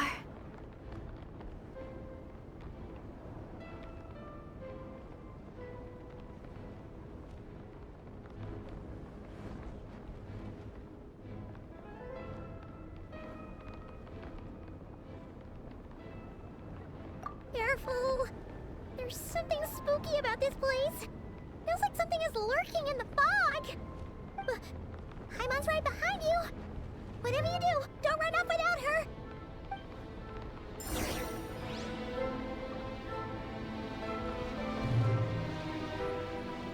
By the way, Kalambina, didn't you tell us that the iridescent moon had shattered into pieces? The moon up there looks pretty whole to Paimon. How is that possible?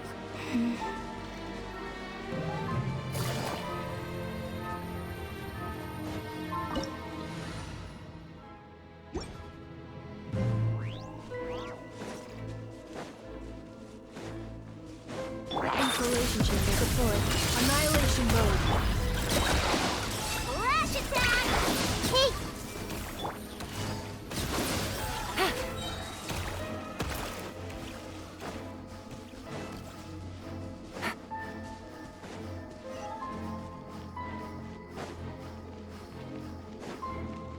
Just like I thought. It was only a facade.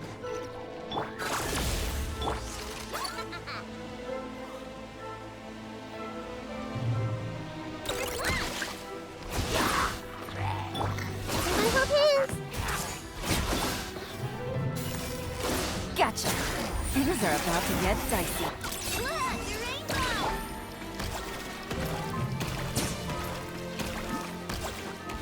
Take it easy.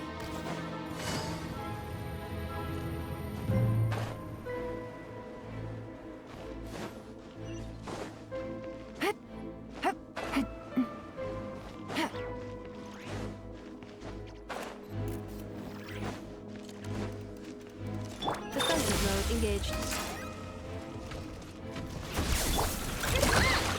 Minute to memory. Busted. Wing done water bomb.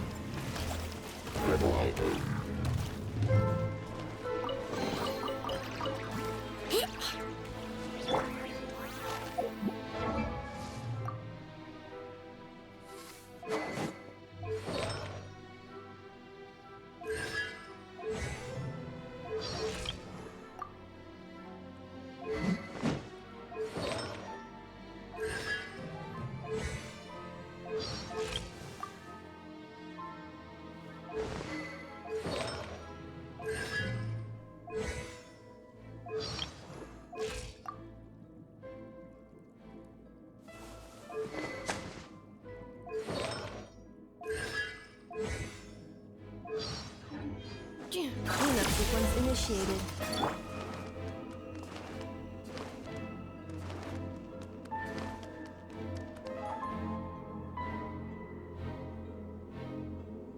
Huh?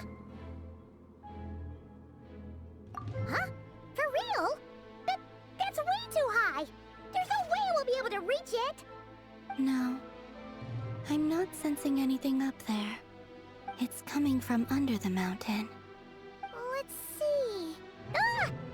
There's some kind of weird shadow over the water! Wait, see that? Looks like a mechanism of some sort. Let's check it out!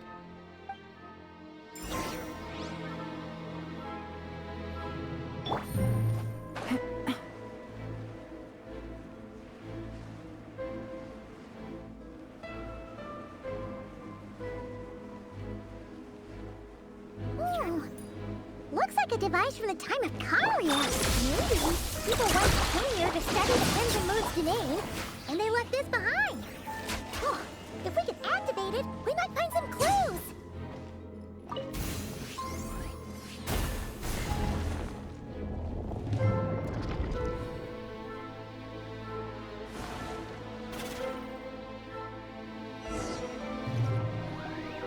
Hey, look at that! Now that the mechanism's running, the shadow in the water looks different. Do you think these mechanisms might be the key to unlocking the secret? Let's try to find more of them! Thalindis, we'll leave the rest of the research in your hands. We'll be heading back now. I hope this isn't ruining date night. Ugh. Mind your own business.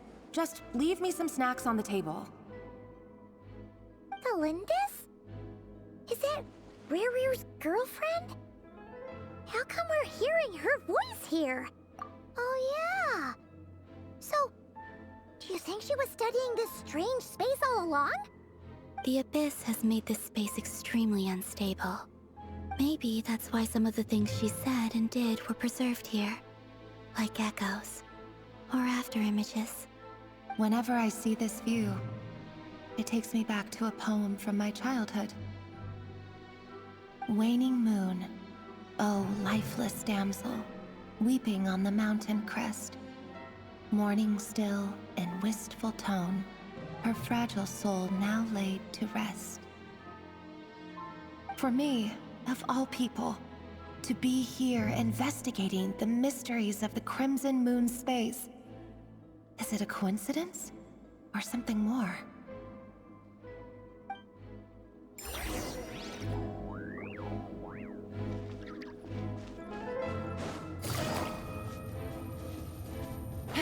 The installation chamber. Here comes the catch.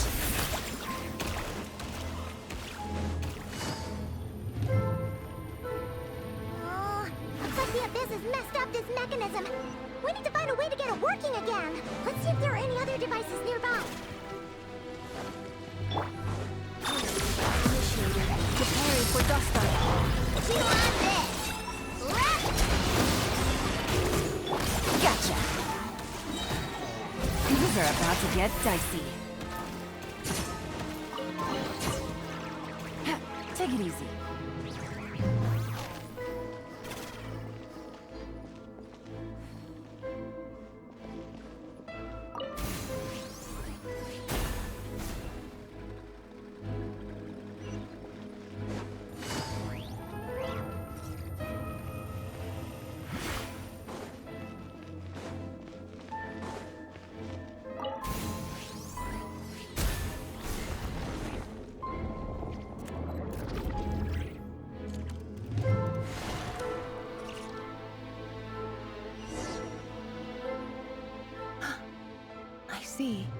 So the moon marrow, or rather the power of the 3 moons, is the key to unlocking. If it really does exist, then maybe this madness can finally be put to an end.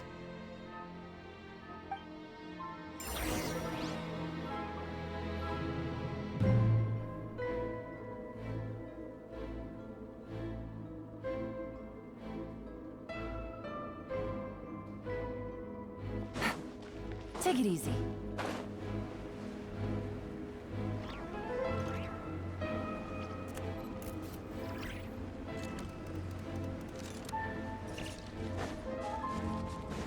Take cover behind the rocks!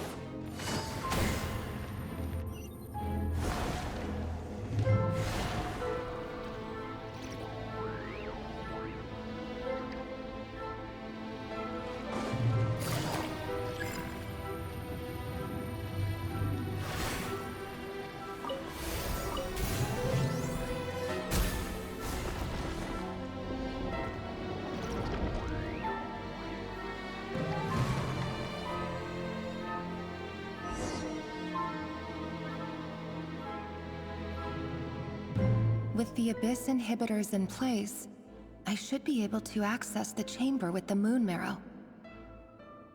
Oh, Rerir. With every step you take, you're drifting further from what you truly desire. But you're not the root of the problem. Ever since that outsider set foot in КАЭНРИ'АХ, the Vinster King has sunken deeper into madness. If only I could get my hands on that outsider.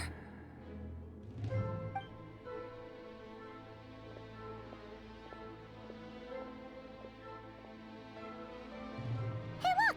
The moon's reflection is back to normal! Melindis' voice mentioned a chamber with the moon marrow. Do you think maybe it's hidden in the moon's reflection? It must be. For within it, I sense the fragile aura of a dying soul. Then there's no time to lose! Let's go!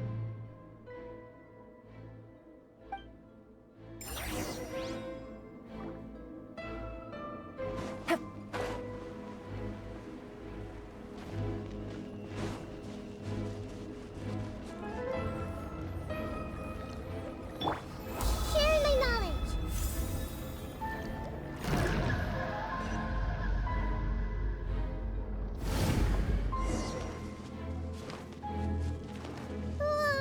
These things are so creepy! Looks like we'll have to destroy them if we want to get to the iridescent moon's marrow! Accelerating.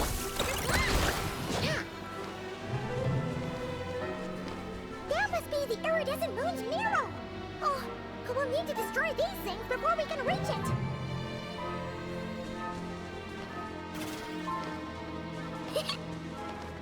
Defensive mode engaged. Ready? Grow, grow, grow! Look, the rainbow! Committed to memory! Yeah!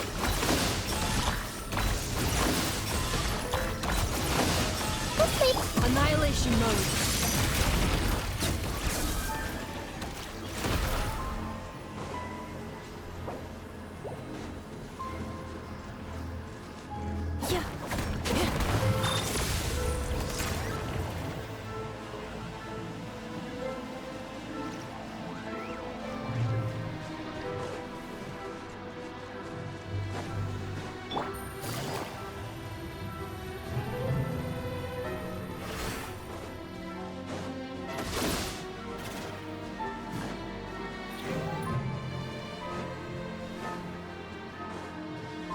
Insulation chamber deployed.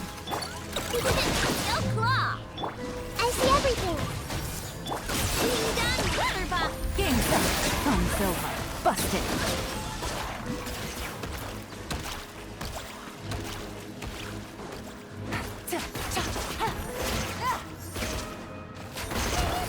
We're so close!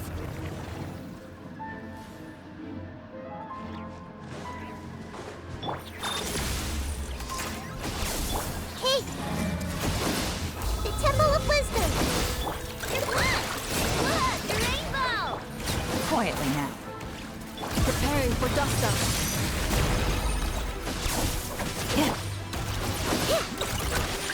Grow, grow, grow!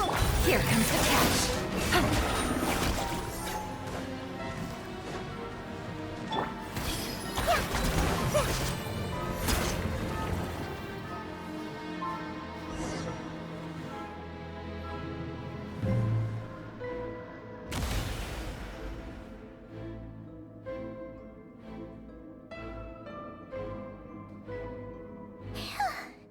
We finally did it!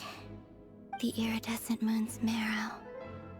Still burning away like an undying flame, yet now contaminated by the abyss. It has taken on a new form entirely. If we can purify the abyssal power within, we should be able to obtain its untainted essence.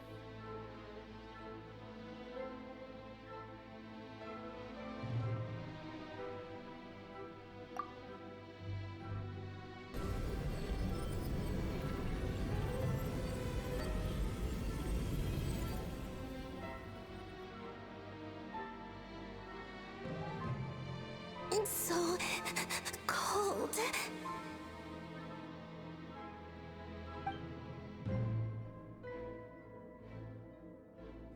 Is it you? Are you here? Huh? Are you talking to us? At long last, I can see you once more. Our fates have crossed, and I am finally free. I'm sorry, I lied to you. Even knowing what was to come, I still couldn't let go of the fear in my heart as death drew near. The moment the moon shattered, my body began to split apart piece by piece. Like I was being cut into pieces by 1,000 blunt blades. My thoughts scattered as the cold crept in, but I could not bear to fade away like that. Tell me, what was it that brought you to us all that time ago? If only I had possessed your courage, then I might have been spared this torment more painful than death. You look so puzzled. That's how I felt too when I first saw you. But trust me when I say that everything happens for a reason. Farewell, Hypo.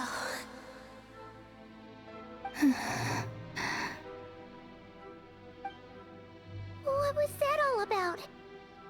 Was that the goddess of the iridescent moon? Oh, it sounded like she was speaking to a long-lost friend. But none of us have ever met her before, right? Perhaps. She took me for the goddess of the frost moon she once knew. For a fading soul like hers, our auras must be too similar to tell apart. But anyway, we've got the iridescent moon's marrow now. That should help you regain your strength, right?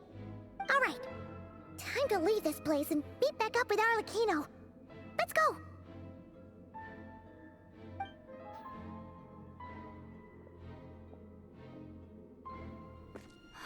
That's odd. This place looks different than when we came in. Waning moon, Huh? oh lifeless damsel. Oh.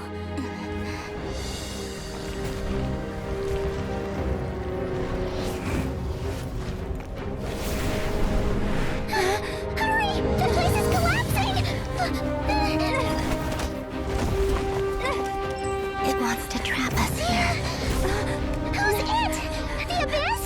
Now we've taken the moon marrow. All that's left here is a dark will. It will show us no mercy.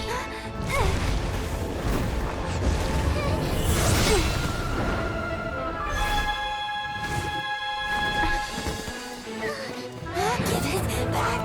The crimson moons! My marrow! My heart!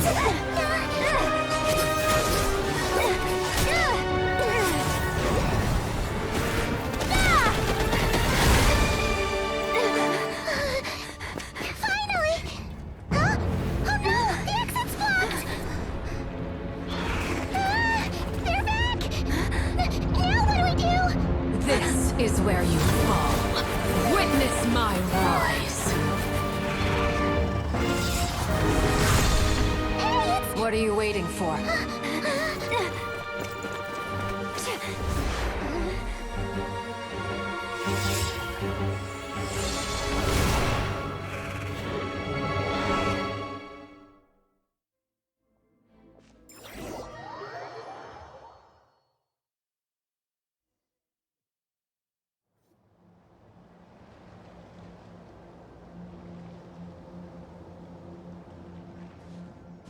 Oh, we made it! Was that you, Arlecchino? Did you save us? Wait, your hands! They're... Oh, this? Don't worry. It's a small price to pay. The Abyss wanted to trap you inside, and I defied its will by bringing you out. No wonder it's a little angry. No. I have paid the price, albeit a small one, and it cannot be undone. My hands have already fused with the Abyss. Purification would simply destroy whatever's left of them. But surely... Oh, we're so sorry, Arlecchino. Paimon can't believe you'd make a sacrifice like this for us. As much as I'd like to call it a favor, the truth is I was simply holding up my end of the deal. Well, Columbina. Yes, you did your part.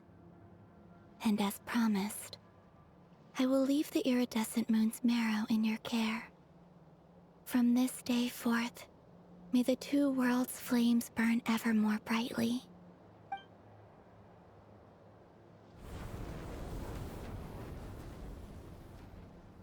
I'll take that as a blessing. Now, Columbina, give me your hand. Accept this moonlight I offer in return.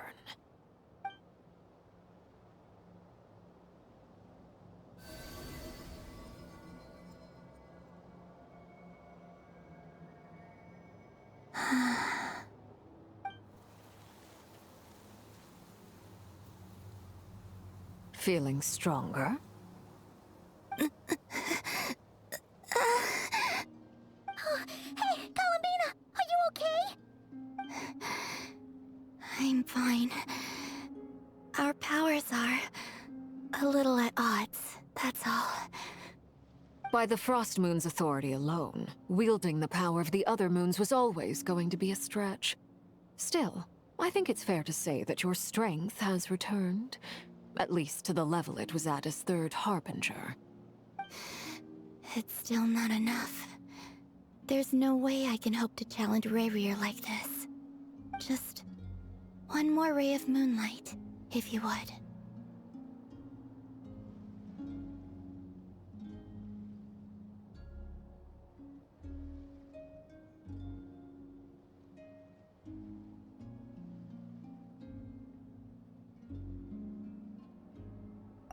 It's okay.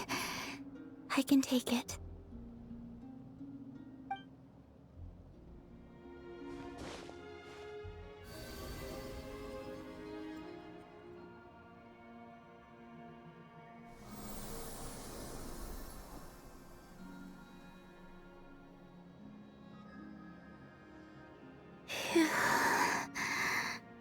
How about now?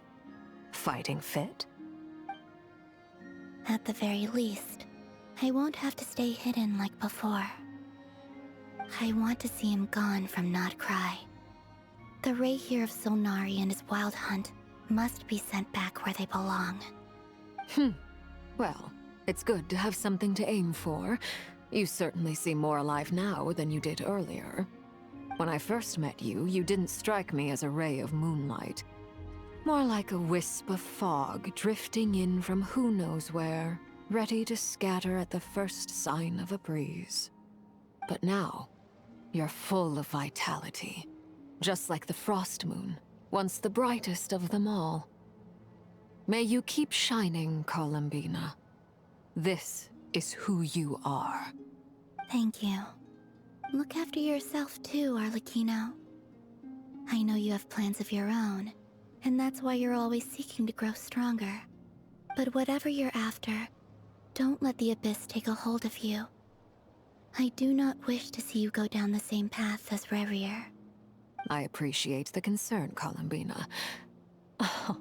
Although perhaps it's time you took a new name. A new name? Kutar, the Moon Maiden, Columbina, they're nothing more than code names. They describe who she is and the roles she's played, but they're not her real name. We often use code names in the House of the Hearth, too. But it's knowing your real name that keeps you grounded. Up till now, you've been living a wandering life, so you've probably never really cared. All I'll say is this. Once you've defeated Rayrir, give it some thought. All right, that's it from me. I'll get you back safely first, then go meet up with Sandrone. You're the best!